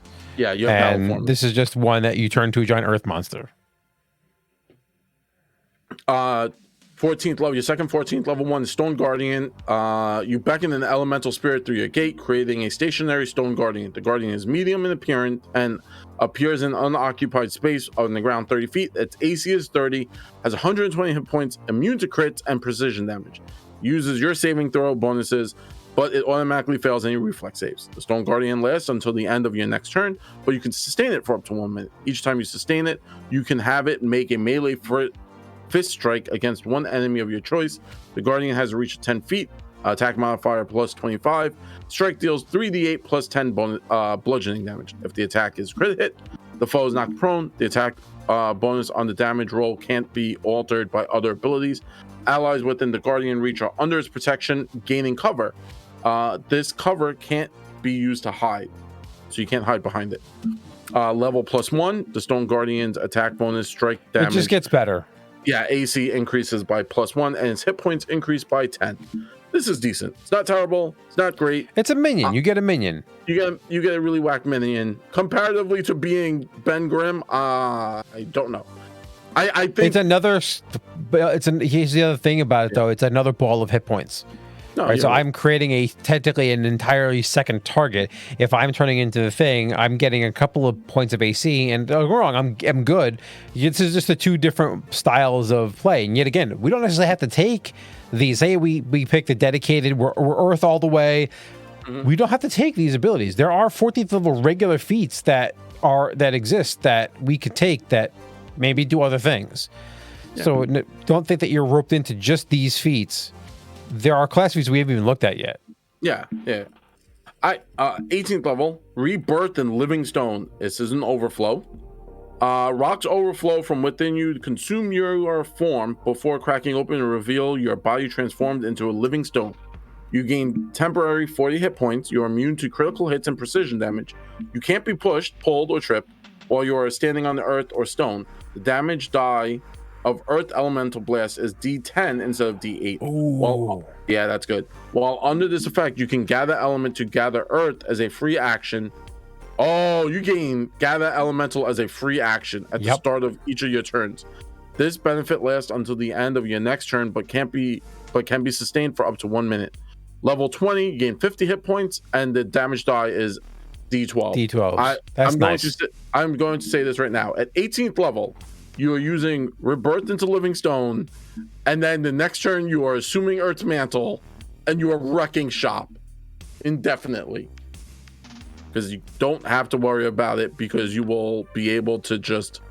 I was just checking to see if they were both polymorph effects, and they are not. So you can't technically do both. Yes, you can. They might want to put one of these as a polymorph. Or both well, of them the Rebirth in Living Stone is a polymorph. It's polymorph, yeah. Yeah. The Shattered Mountain Weeps. I like that. That's a cool name. Yeah, that's a dope name. It's an overflow, 18th level. A massive sphere of rock appears overhead, exploding into a cataclysm of falling debris and deadly shrapnel. Its destruction falls within a 20-foot burst within 120 feet. Creatures in the area take 9d10 bludgeoning damage with a basic fort save against your class DC. Those who fail their save are knocked prone. For the next minute, rocks continue to fall in the area, making it difficult terrain and dealing 2d10 bludgeoning damage to any creature that ends its turn in the area. If you use this ability again, the previous one immediately ends. At level 20, the damage, everything increases by a d10. That's really powerful. I like that a lot. Obviously, to no one's surprise, the stone is all about defenses, extra hit points, just like throwing rocks at people. Yeah, you always got to throw rocks. Clearly. Yeah. Just as hard. And my suggestion, well, my take on fire is going to be persistent damage, lots of damage. Oh, yeah, 110%. Yeah. All right, let's jump into fire. So, first level, Burning Jets, 2 action. A condensed burst of flame shoot from behind you. You basically shoot yourself forward in a straight line 40 feet. You literally rocketeer yourself forward 40 feet in a straight line. This movement doesn't trigger reactions, so you attack of opportunities and stuff. Level 6, you move 60 feet, and if you stride, you can choose not to stride and instead leap 40 feet in any direction. So you get better at doing this. If you're not in the air at the end of the sleep, you fall normally. At level 10, same as 6th. Excuse me. But you hover briefly after leaping in the air. If you leap, you don't fall until the end of your next turn. If you use Burning Jet again on subsequent turns, you remain airborne. You fly. Cool. You can kind of fly. It gives you like a if you've seen Avatar: The Last Airbender, they do this with their the firebenders do this. This is what they're doing. Eternal Torch, light lancing a pinprick through planar barriers. You create a miniature connection to the inner gate just large enough for you torch flame to flow. Choose a creature or object you can touch. You create a torchlight flame that either orbits the creature or emits from the object. The flame has an unlimited duration. It is as bright and as hot as a torch. Oh, nice. Okay, so you can burn people with it. But the flame can be any color you choose. If the target is a weapon, you still need to use improvised weapon to attack with the flame. Okay, you can have a maximum number of eternal torches equal to your level. You can dismiss each torch individually regardless of its location. If you want, create a new one. Okay. At 8th level, all your torches, even the ones you've already created, increase their radius of bright light 60 feet. It's the light spell. It's basically the light spell, but it's like it's combining the light spell with dancing lights, but they're effectively better, and you can have them in a bunch of different areas. Yeah, it's interesting. Flame Eruption. This is an overflow. When upward gestures, you shape a vertical column of spiraling flames. The cylinder is 5 feet in diameter and 30 feet high. The bottom must be within 30 feet of you. Each creature in the area takes 1d6 damage with a basic reflex save. The flame remains briefly, making all squares in the column hazardous terrain until the start of your next turn. A creature takes 1 fire damage each time moves into one of those squares. A large or larger creature takes damage only once, even if it moves into multiple squares at the same time. So you know, if you're ever looking at like your miniatures and you move a miniature, the first time it goes in there, it takes that 1 point, and then that's it, and moves away from the whole thing. Level 3 plus d6, and the hazardous damage increases by 1. Cool.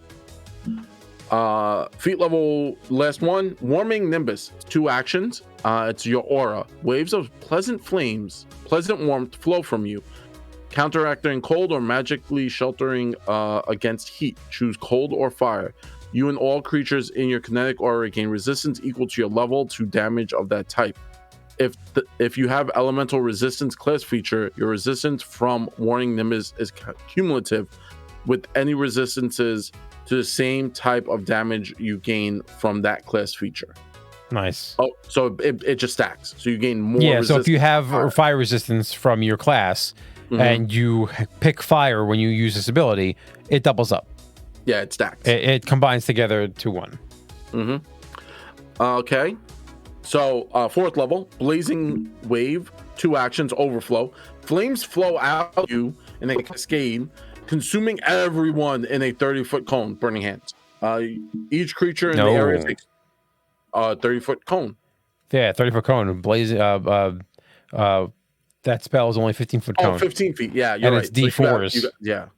Each creature in the area takes 3d6 fire damage with a basic reflex against you. A creature that critically fails its reflex falls prone.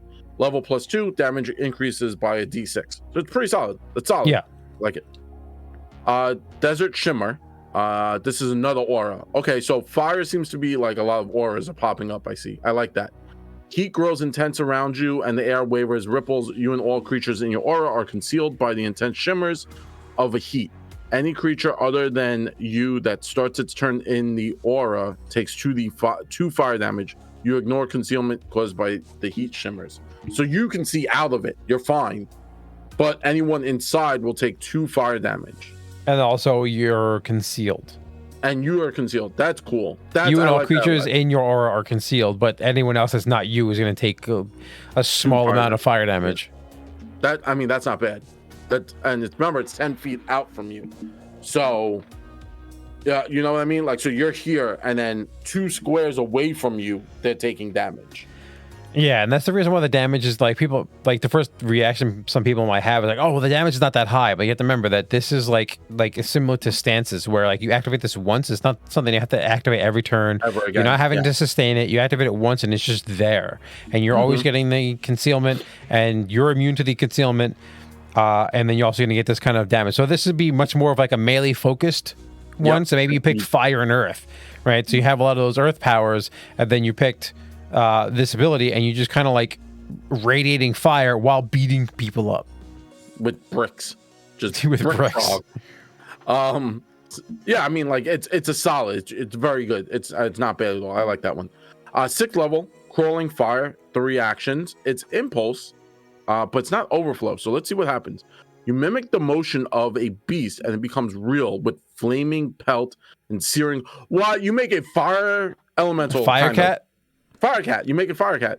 The crawling fire has a form of your devising, drawn from your memories, your dreams, or your creativity, and is small inside. So fire kitty cat, occupying space accordingly. The crawling fire appears in an unoccupied space within 30 feet of you. Crawling fire is linked to your own flame, allowing you to use fire impulse through it. Okay. Oh, you can use fire impulses through it, so you can then give it the desert shimmer. Oh, I see. Yeah. So it active. So you can target so the familiar can become. It's like you know what I mean? Like it becomes the center of that shimmer. Yeah, and also immediately when you summon it, you can make an immediate melee fire elemental burst against a creature adjacent to the little animal. You can actually overflow this ability, you can use overflow abilities through the crawling fire, but then it's gone. Flame it dies. Yeah, the crawling fire can be sustained for 1 minute. Each time you sustain the impulse, you can have the crawling fire stride up to 40 feet. The crawling fire can be attacked as normal using your statistics for defense. Your link to the beast means any damage dealt to the fire is dealt to you instead, though you take damage only once from any ability that includes both of you. So it's similar to the summoner effect. You can only have 1 crawling fire at a time. Using it again, it dies. It disappears, right? 8th level, the crawling fire you create can be now small or medium. 10th level, small, medium, or large. 14th level, small, medium, large, or yeah, I like that. That's a good one. I'm pro crawling fire. Wandering smoke. This is an overflow and a polymorph. Interesting. You shift a creature's corporeal form into a tumbling plume of smoke. Target yourself or a willing creature you touch. The target turns into thick black smoke and strides up to its speed. During the movement, the target can move through occupied spaces and ignore difficult terrain and greater difficult terrain that would impede smoke. So if there's like a giant fan going, obviously it's struggling. Its movement doesn't trigger reactions. At the end of the movement, the target returns to normal and its space is filled with smoke that makes anyone in that space concealed. The smoke lasts until the start of your next turn or until dispersed by a strong wind. For 1 minute after using this impulse, the target's eyes glow in the orange light. The target gains smoke vision. Smoke doesn't impair the vision, and it ignores the concealed condition from smoke if there's any smoke. At 10th level, target can fly instead of stride using its land speed or flight speed. So that's typical. It's cool. It's not amazing. It's cool. Yeah, it's good, and it's it's a utility item. I mean, it's not an item, but utility ability. Yeah. 8th level, Kindle Inner Flames. 2 actions. As a candle can light another, you awaken the latent potential to channel fire in others. Target any number of willing creatures within 30 feet of you. Each of them sheds faint fire embers for 1 minute, giving a +1 status bonus to reflex saves and acrobatics checks, and +10 status bonus, 10-foot status bonus to all its speed. The next strike each make at the end of their turn, they deal an additional d6 fire damage. That's cool.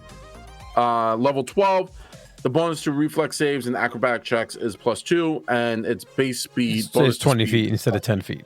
Yeah, yeah, that's cool. I like that because it's any number of creatures, so that's cool because you now can help everyone all at once. Yeah. And it's not overflow. You could still retain your elemental ability. Solar detonation, yes, that's what I like seeing. And it's overflow. Blinding flames explode in a swirling sphere. The detonation fills a 20-foot burst within 60 feet of you. Each creature takes 3d10 fire damage and becomes dazzled or blinded, depending on its save. Each of those creatures is then immune to being dazzled or blinded by the solar detonation for 10 minutes, but can still take damage from the impulse. Crit success, if they crit success, they're unaffected. Success, half damage and is dazzled until the start of your next turn. Failure, full damage, blinded until the start of your next turn. Critical failure, double damage, and is blinded for 1 minute. Let me hear that. That is crazy. 1 minute. I honestly thought that the critical failure was going to be blinded permanent. Oh, like the eyes just melt out of their head. Just, ah! Now remember, obviously, if you're fighting something that doesn't need sight, this becomes vastly underpowered. But still, it's still damage. Oh, yeah, you get your damage, but if you're fighting like sightless monsters, right? It's just whatever. But that blinded ability. But also, don't forget, you can still they're immune to your dazzled or dazed. Other players can hit them with stuff too.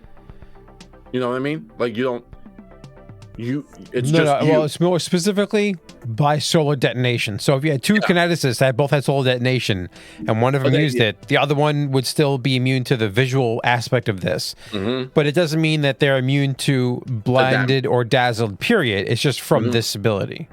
12th level. Architect of Flame. That one's cool. It's an overflow. Flames rise in shape to your will, forming a palisade or a dome of your design. You create a wall of fire. Wall of fire. In addition to your normal shape, you can choose. It's wall of fire, guys. The wall's damage is 3d6 instead of 4d6. Using Architect of Flame ends any previous one. Level 16, it goes to 4d6 instead of 3d6. It's another wall. We've seen this one. It seems that each one is going to have a wall of some description. Yeah. Furnace form. So this is a polymorph. Opening your inner gate, you allow the flames to consume you and leave you a living flame. You gain the benefits of fiery body spell until the end of your next turn. Your fire elemental blast, add a die of their normal damage die instead of the d4 of your unarmed attacks. While under this effect, you can gather element to gather fire as a free action at the start of each turn. That's cool. At level 16, the duration is 1 minute.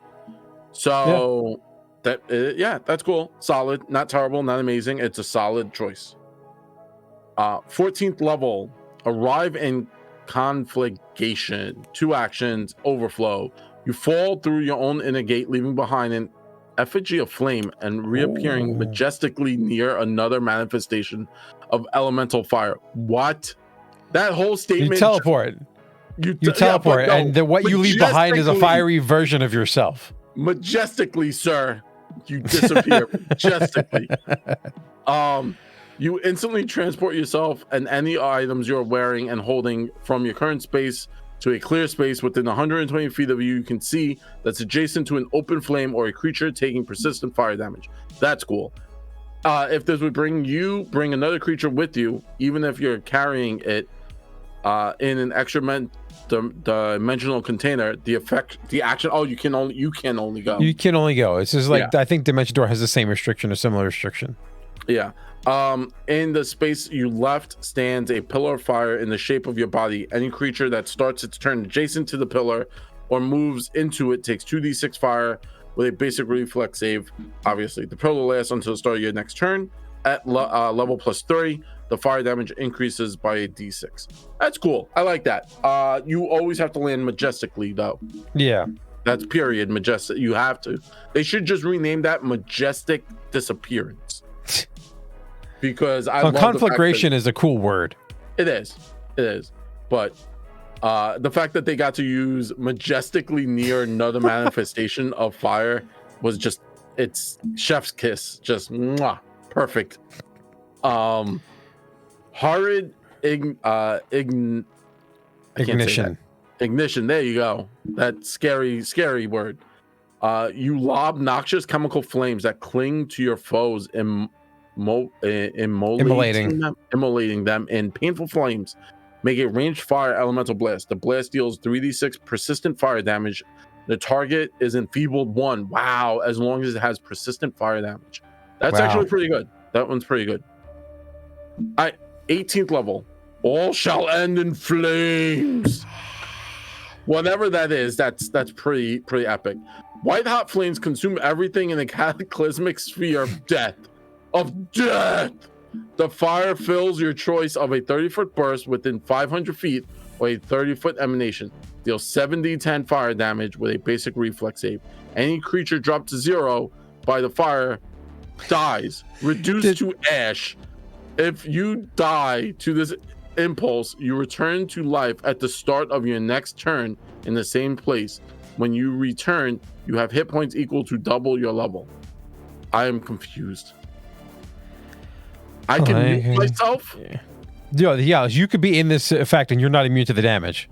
But if you die to this effect, you come back. Oh, I'm going to nuke myself, sir. That's what that is. I am going to just go ham. You're literally Johnny Flame, and you've literally gone supernova, and then you phoenixed yourself. I am going to hug the big bad and just turn this on.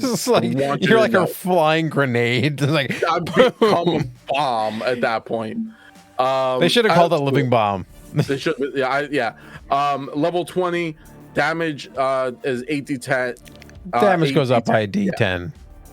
Honestly, I'm gonna say this: the fact that it insta kills things, reduced anything dropped to 0, instantly dies. So you have to be careful because your friends are not immune to this. Yes. So this is the concern with and this is the reason why disintegrate's a targeted effect. So this is a similar thing to with disintegrate, where it's like if you fail and if you go to 0 from this effect, you still turn to a pile of dust. Yeah, it's telling you. It's being very specific. It's like, hey, yo, like if you use this, be aware of whatever happens after this turn. Yeah. Like just understand this is we've all seen the meme. The wizard kicks the door open, says I cast fireball, and the GM's like I didn't ask how big the room was, I said I cast fireball. Yeah. That's that. And your next feat 18, ignite the sun. Oh man, whatever this is, it better be as equally dope. So both of them are 3 actions, by the way. And then both of them are overflow. And they're both overflow. This one has a block of text, which I'm excited. The fires of creation become yours. What? You create a miniature sun. What? Oh my God. I'm done. That is the greatest of. By the way, I want everyone to understand. If in reality, if you ever created a miniature sun, the amount of gravity that would come from a miniature sun. It says miniature. It's fine. No, Steve. No. No. The amount of gravity, Sarah, just. Magic. That's all we have. That's the answer to this question is magic. No. No. Okay, let's keep going. Miniature sun, 5-foot burst within 500 feet. It sheds bright light in 500-foot radius and dim for another 5. Just say it to something. Jeez, Louise. Each creature in the area. It's a tiny sun. Takes 4d6 fire with a basic reflex save. The sun continually channels fire into you and your allies. You and each of your allies within 20 feet of the sun deal an additional 1d6 fire damage with all your strikes. Spells that deal fire damage and impulses that deal fire damage, except for ignite the sun itself. Everything gets an extra d6 except for the sun damage itself. The sun lasts until the end of your next turn, but you can sustain it for 1 minute. The first time you sustain the impulse each round, you can choose to increase the size of the burst by 5 feet and can make the sun fly up to 30 feet. Any creature takes damage from the sun with the same amount of damage and save from the initial sun. When the sun moves through it, or if it ends its turn in the sun, each creature can take damage from the sun only once each round. Using Ignite the Sun again ends the previous sun. Yeah, you can't have multiple suns out. I don't know how I feel about this. It's cool. I don't know. Yet again, this is more beneficial from a buffing standpoint, where everyone is going to be attacking or using things with the fire trait, and your own like fire blasts are all going to get a little extra damage. So if everyone knows that you're going in this direction, they're not going to take like the flaming rune. They're going to get basically a free flaming rune when you use this ability, as well as all the other runes on their weapons. And like, look, I cast Fireball. It's going to do an extra D6. I'm going to cast other fire effects or whatever. They're all going to get boosted. And also, people in the range of this are going to keep taking damage. So this is more of like an AoE, and then all, Shell End in Flame is a bigger AoE, but it doesn't have any. And yet again, this also End in Flame can hurt your allies and kill them by accident. So there's a give and take on each one of these. Yes. Now we are up to the last is water. Yeah, and before we go and talk to water, obviously fire is what we expected it to be. A lot of burning, persistent damage, a lot more movement than I expected. Like you can blast yourself in a direction as like the first level feat, just like launch yourself. So it's we were not surprised with fire, right? I don't think anyone was really super surprised with what fire did. I'm going to say this right now. I wish they made fire the healing one. Like it was very like Healy focused. That would have been an interesting take on fire, right? Like that would have been like a little, because it would have gotten both of us. I would have been like, wait, what?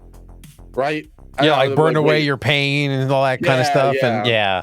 And like I would have been okay with them not necessarily giving like a healing thing, but like things like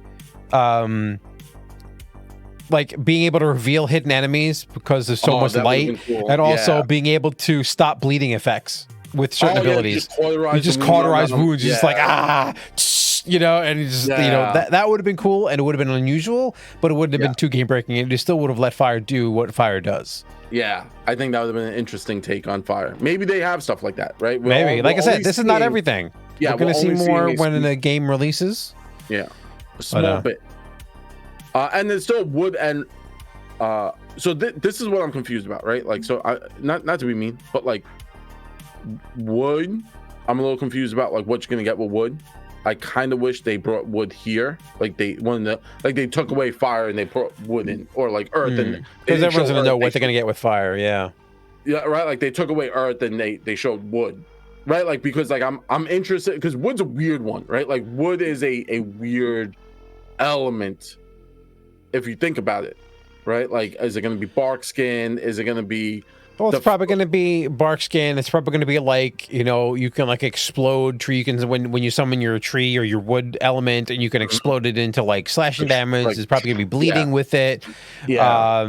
There's going to be things that could restrict people probably. Like you can grapple, probably you might be able to grapple with it. Like they have in like these animes where you could like vines come in and attach to people. Yeah. So there's gonna be a lot of that moving through wood, like the earth, like free movement. Yeah, like the earth one they had for you can move through earth. This one you could like step in a tree, and then kind of like go through the tree. It'll be interesting, to see wood. Obviously, metal. We already know what metal is gonna be like. Clearly, you're gonna be immune to all weapons because they're metal, Steve.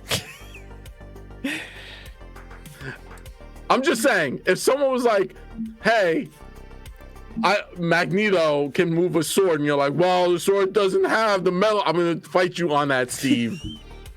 Wolverine almost killed Magneto with his adamantium claws. That's all I'm going to say. I'm just saying. Maybe metal would be like Magneto. That'd be cool, right? Like if they went like a weird, like defensive, like they have a whole bunch of the repulsion magic that they can add in, because obviously if you look at some of these, they have very similar effects to some spells, and then some of these are kind of like just out there and they're on their own.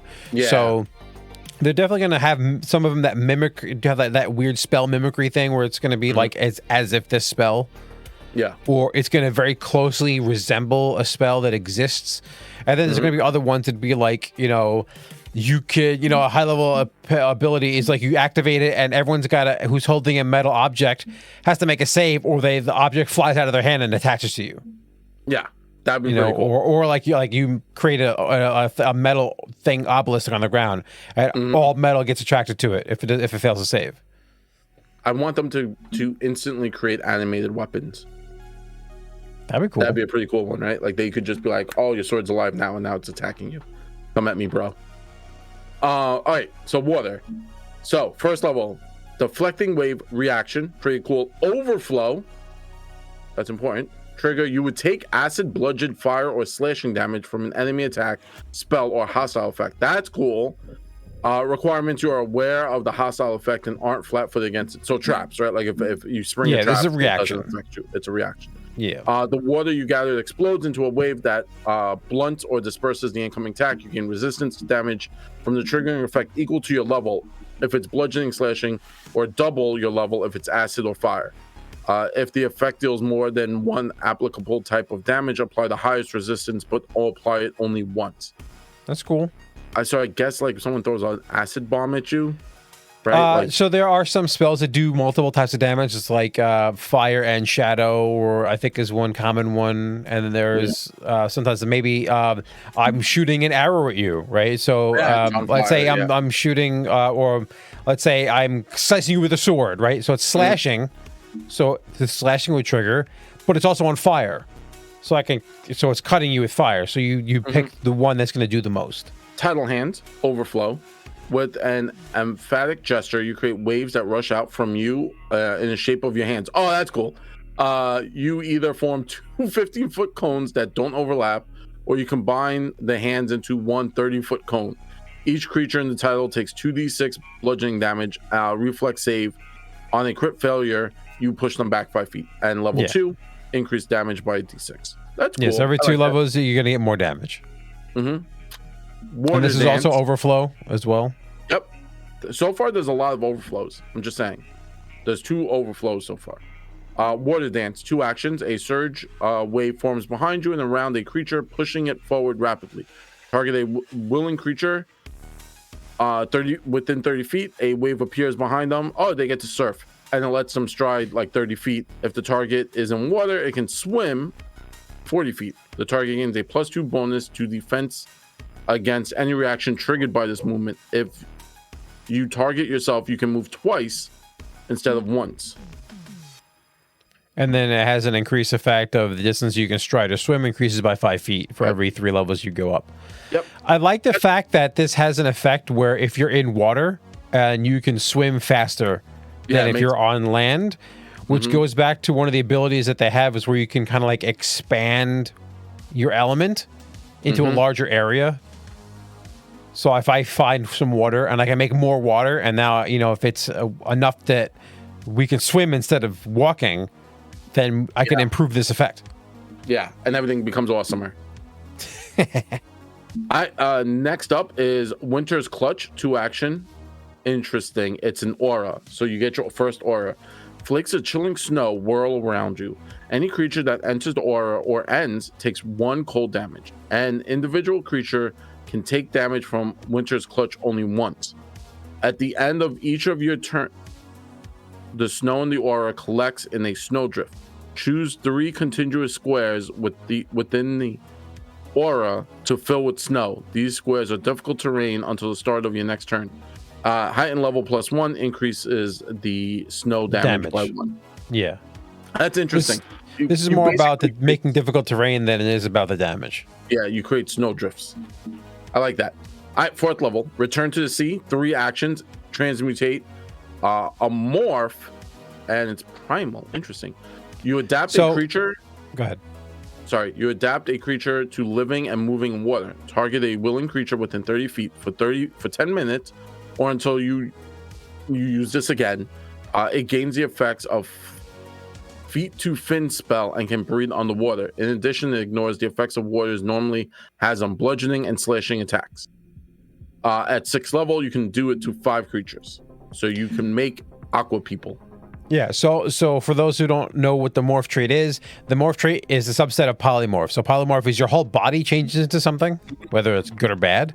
Morph is you're changing one part of your body. So in this case, you're turning feet into fins. The rest of your body doesn't change.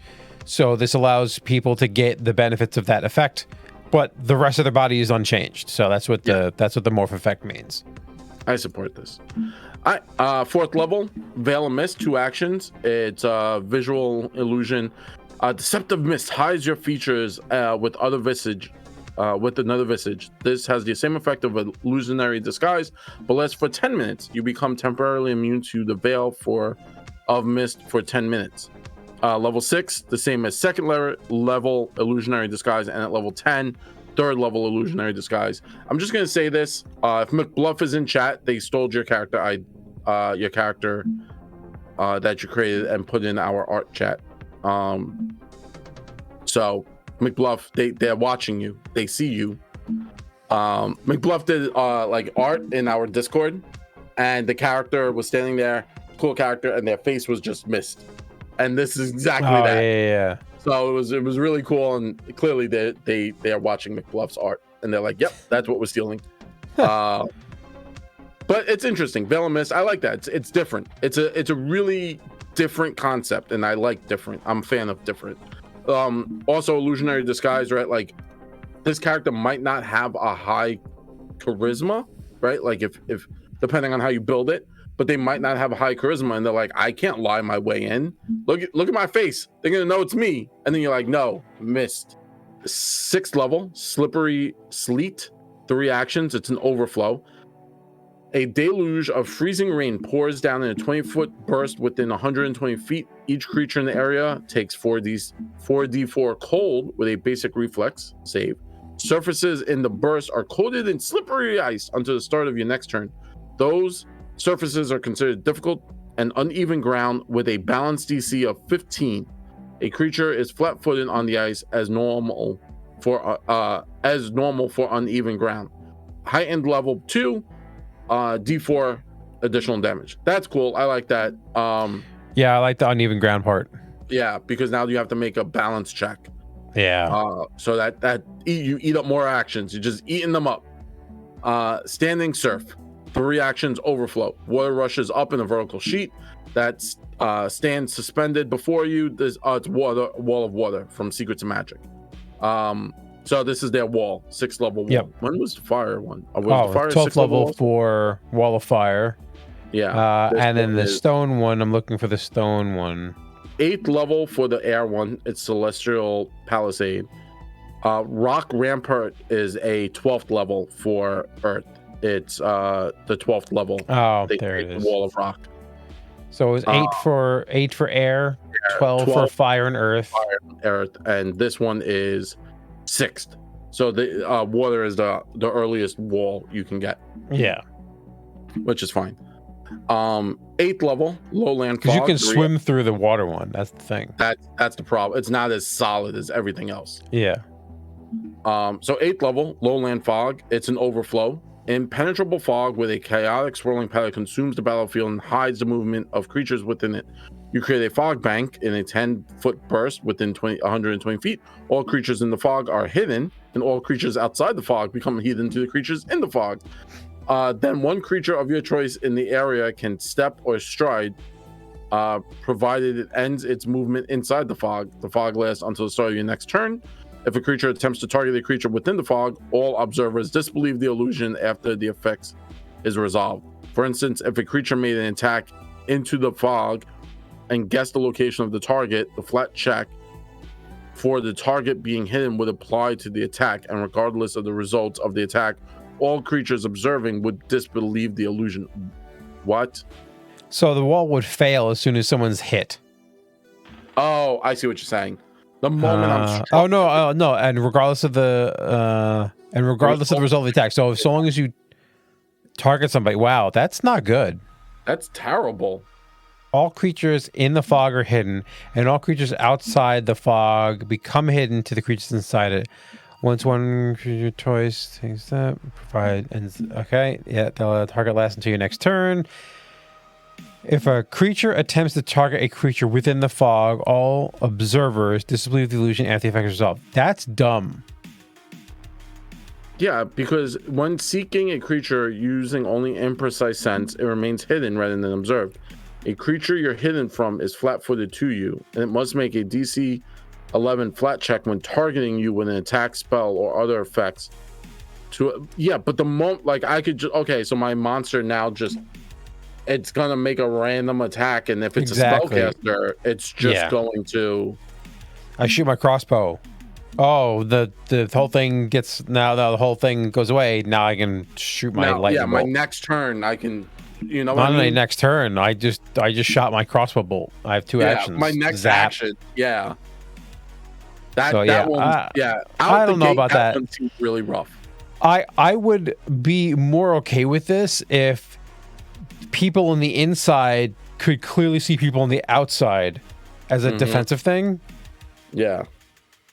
I don't know. I'd have to think about that. But right now, it's like it's an 8th level ability that's literally destroyed by a missed attack. Well, here's the argument. Ready? Here's the next thing. At 14th level, you can let any number of creatures in the fog move instead of just one, because on your turn, you can instantly force a creature to step or stride. True. In the fog. So it lets them move, but they have to end in the fog. So in this fashion. It's okay. I thought it's at 14th level for it to be good. I don't know. Yeah. I'm questioning this. This is the first one I'm like, there was other ones where there was super utility, where it's like one or two specific examples of where I'd only use it, and like beyond that, I wouldn't use it. But then this one's like, I don't know if I would use it if I wouldn't even take this one. Because the next ability just sounds way infinitely cooler than this one. Torrent in the blood. 2 actions. Necromancy. This is bloodblending. A healing wave. It's healing? It's healing in 30-foot cone. It cleanses water, cleansing afflictions from the body. Each creature in the area regains 3 to 6 hit points and can attempt a new save against poison or disease affliction affecting it. On a failed save, the condition doesn't worsen. Each creature in the area becomes immune to 10 for 10 minutes. At 12 level +2, healing increases for a d6. I like this because you could it's a cone. Yeah, it's a cone heal, which is interesting. Yeah, but also, and it's 2 actions, right? So it's good for a 30-foot cone. But additionally, you can instantly get a save against a poison or a disease, and it won't make things worse. And that's the important thing is if it won't make things worse. Yeah, which is good. That's solid. And specifically on a failed save, so on a crit fail would still make it crit fail worse, but on a failed save, it doesn't make things bad. Yeah. 12th level, drowning sphere, 3 actions. You clearly drown someone. This is flaming sphere for water. Yeah, this is aquatic flaming sphere. Oh yeah. So you create a sphere within 30 feet, which has the effects of the Aquarius Orb.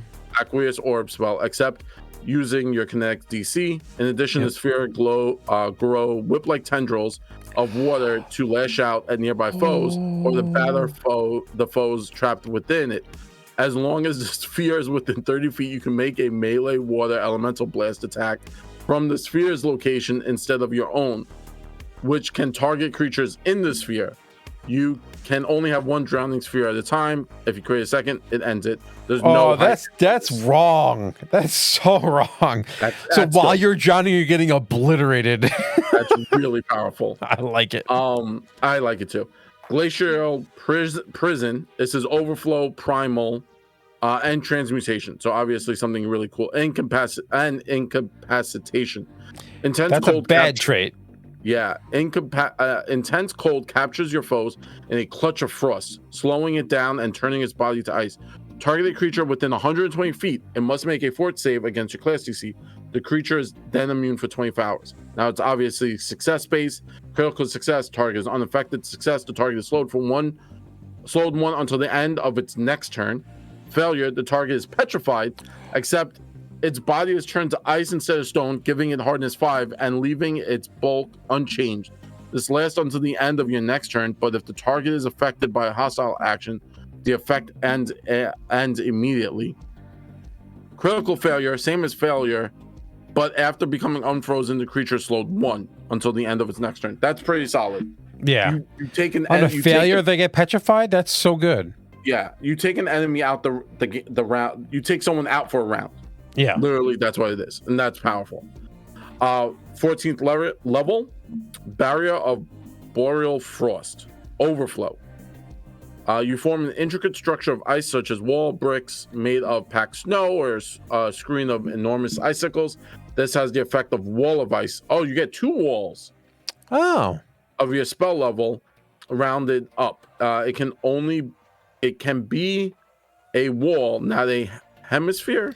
So apparently, Wall of Ice gives you a couple of different shape options, but you're limited with this. It can only be a wall. You can't be a hemisphere. Basically, you can't make an igloo. Yeah. You can choose whether the ice is transparent or opaque. The wall lasts until the end of your next turn, but you could sustain for 1 minute. Using this again causes it to disappear. But you have technically 2 walls, so that's pretty cool. Yeah. Sea Glass Guardian, 2 actions. Kinetic Aura. Oh, so this is another aura. This is, I think, their next. They haven't had an aura till up to about here. So from first level. An elemental water being, perhaps an eel formed out of undulated water or ice crystals, whirling in the shape of jellyfish, race across you and retaliate against anyone who threaten you or your allies. It flows around combatants and doesn't occupy a space. Whenever a creature in or adjacent to your kinetic aura damages you and an ally, the Guardian deals 8 damage to the attacker. You choose the form of the defender when you use this impulse, which determines the damage type: bludgeoning, cold, piercing, slashing. If you choose cold, the impulse gains the cold trait. So I can make like Ice Nemo. Basically. And every time, yeah, that like, so it's cool. It's cool. Level +3, damage increases by 4. So I can make Nemo from Finding Nemo made out of ice, and every time someone fights my friends, Nemo's gonna beat them up. I'm pro Nemo. Yeah. 18th level, Ride the Tsunami. All right, so this is capstone stuff. 18th level, Ride the Tsunami, 3 actions, Overflow. Booming, crashing walls of water smash out ahead of you, overwhelming all in their path. Each creature in a 60-foot cone takes 8d10 bludgeoning damage with a basic reflex save. Creature that fails is pushed 10 feet or 20 on critical failure. Any unobtained object of a bulk or less in the area is pushed to the far edge of the cone. After the tsunami crashes down, you can swim in the straight line to any point in the area. Ooh, that's nice. You do this for 3 actions and you get a free movement. Up to 60 feet. Up to 60 feet, yeah.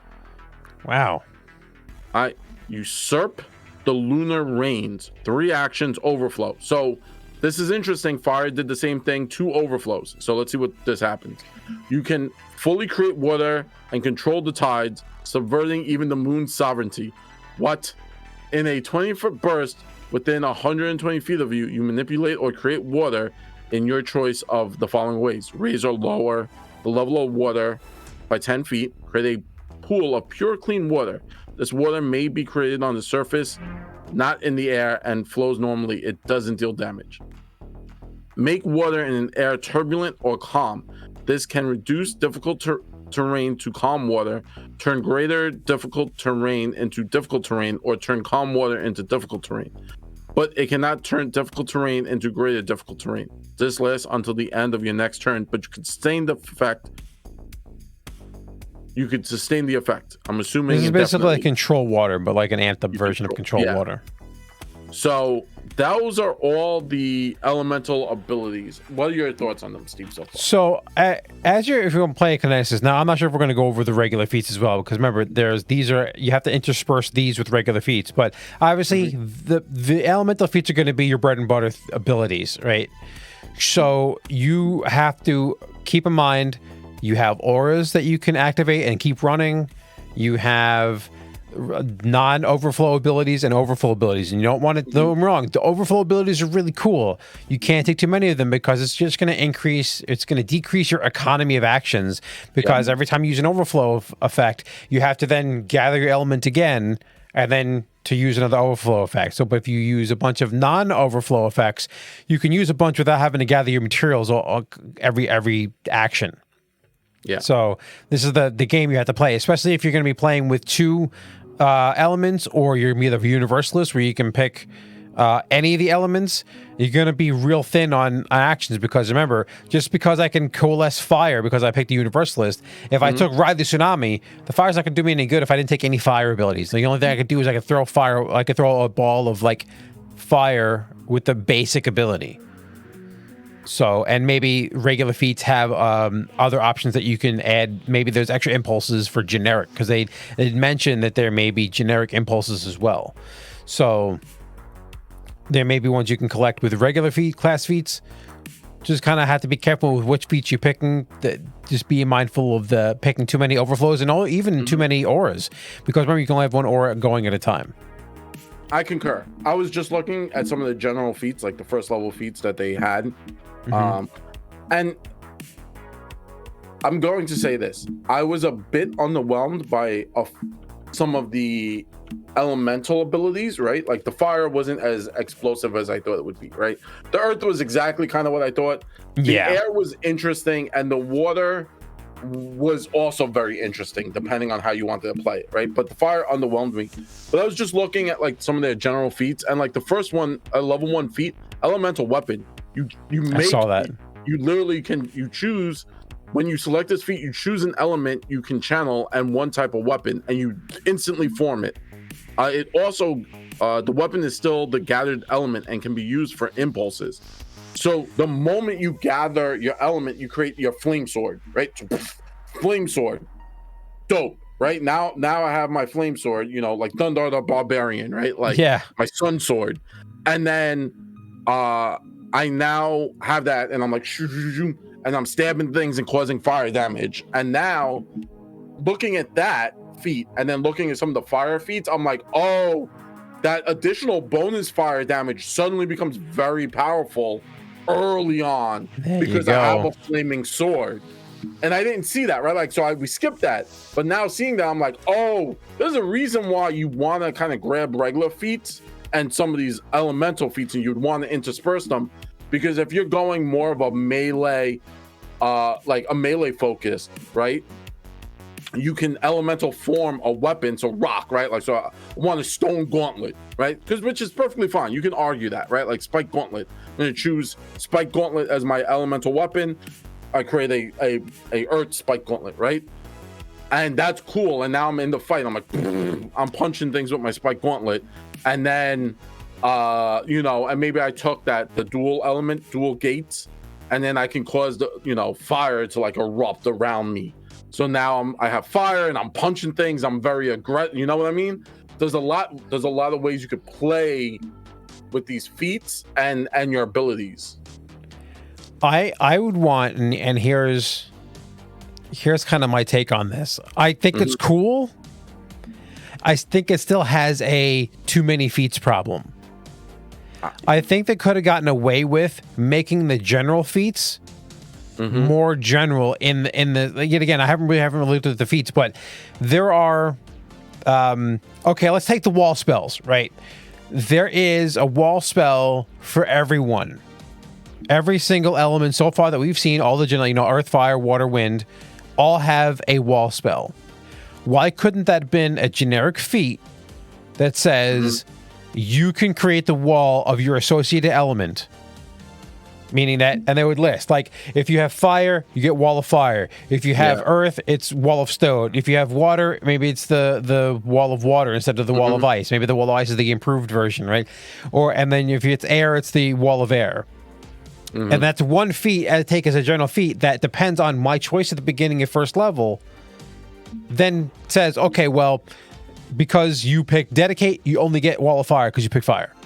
Or you pick the two ones, you can create any one of these, but there'll be a rule saying that, okay, well, if I want to make a wall of stone or a wall of fire, I have to have earth in my hand or I have to have fire in my hand. Yeah. Universalist, I can make any of them, but I have to have the right element at the time, and you can only create one wall, right? That could have been one feat instead of having 4 separate feats. Yeah. And then that would have had me less needy for feats. And as we said before, that 8th level and the 14th level, and possibly at high levels, if it works like the fighter does, the fighter has a class feat that improves it too. But I did a look at this, right? You're getting free feats. So if there was feats at first level, and then feats at like 6 or 8, and then feats at 14, and then your impulse feats are first 8 and 14. You don't have to worry about those levels.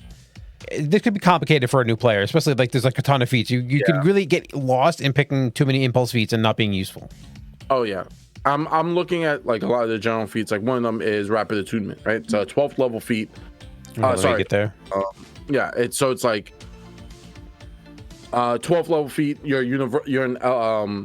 It requires elemental flexibility. You spend 10 minutes realigning your element connections, and you could swap one feat you have due to an elemental flexibility, replace it with another eligible feat. This feat lasts until you make your daily preparations. So it does look like they have like swapping abilities. Yes, Fighter has the same thing, and also Fighter has something at I think 18th level. Let's look. This one has a 20th level one. 20th level. You know, it is 20th level. For Fighters, it's also 20th level, where you get a third feat.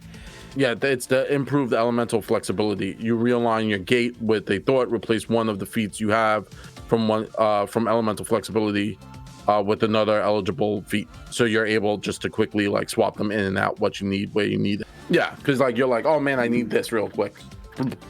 You know what I mean? Or maybe you spend that turn to get it, and then the next turn you activate it, right? Like, I need the one that lets me nuke the entire field with the sun. Or not the sun, the fireball. That massive fireball that turns everything to ash, you know? And we've been fighting the big bad for a while, and I'm like, dude, he's got to be at low life. I'm just going to nuke him. I'm going to turn him to ash. He's never a reoccurring bad guy ever again. I also like at 10th level, they have actually 3 different feats. One, you need to be dedicated. One, you need to be dual gate, and one, you need to be universalist, and they have different effects, which is, I think, is cool. That kind of focuses on the gate selection as well. I'm interested to, you know, obviously, if you get to play test it, let us know in Discord. Join us in Discord, chat about it. If not, this will probably be up on YouTube. So let us know in the comments down below what's going on, what your thoughts on this is. My final thoughts, I guess, like final thoughts, Steve. Fear of choice, right? Like too many choices and not enough actionable abilities, right? My final thought on this is it seems really interesting. It feels like almost a monk and almost a fighter. It's not there yet, but it's like almost, because like, again, really cool first level feat. I can make a flaming sword. Who doesn't want a flaming sword at level 1, right? Like everyone's like, I want a flaming sword, right? Level 1, flaming sword, eat it. And it's also cool. it's also similar to like if you take a look at the monk, and then like the monk has to pick the certain stances, and that determines what kind of damage you do. This one, the element determines what kind of damage you do and what kind of traits you're going to get. So it is, you're right, it is very similar to monk, but also takes aspects of fighter and also takes aspects of spellcasting. So it has a lot of things rolled into one.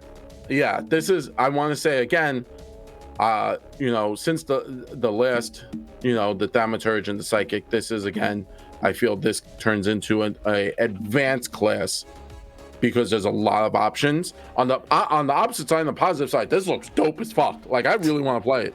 Like there's a lot of things in it that I would like to like test the waters with, and see how they interact with other players on the field. I believe it's going till September. Yeah, you mentioned it sometime in September, I think. I think it says it in the like when you open it up, it's like the playtest is going until September. September 5th, 2022. Yeah, so we got a few months with this to test it out. Obviously, we don't get the full thing when we're not getting wood or metal. And also, there's probably going to be more feats and more impulses and a lot of the stuff. Yeah. But I want to say thank you very much to everyone hanging out with us. Again, thank you very much to Steve for hanging out. So from all of us at Nothing Venture, Nothing Game, we love rolling dice, giving advice with a little bit of that New York spice. Say goodbye, everyone. Later.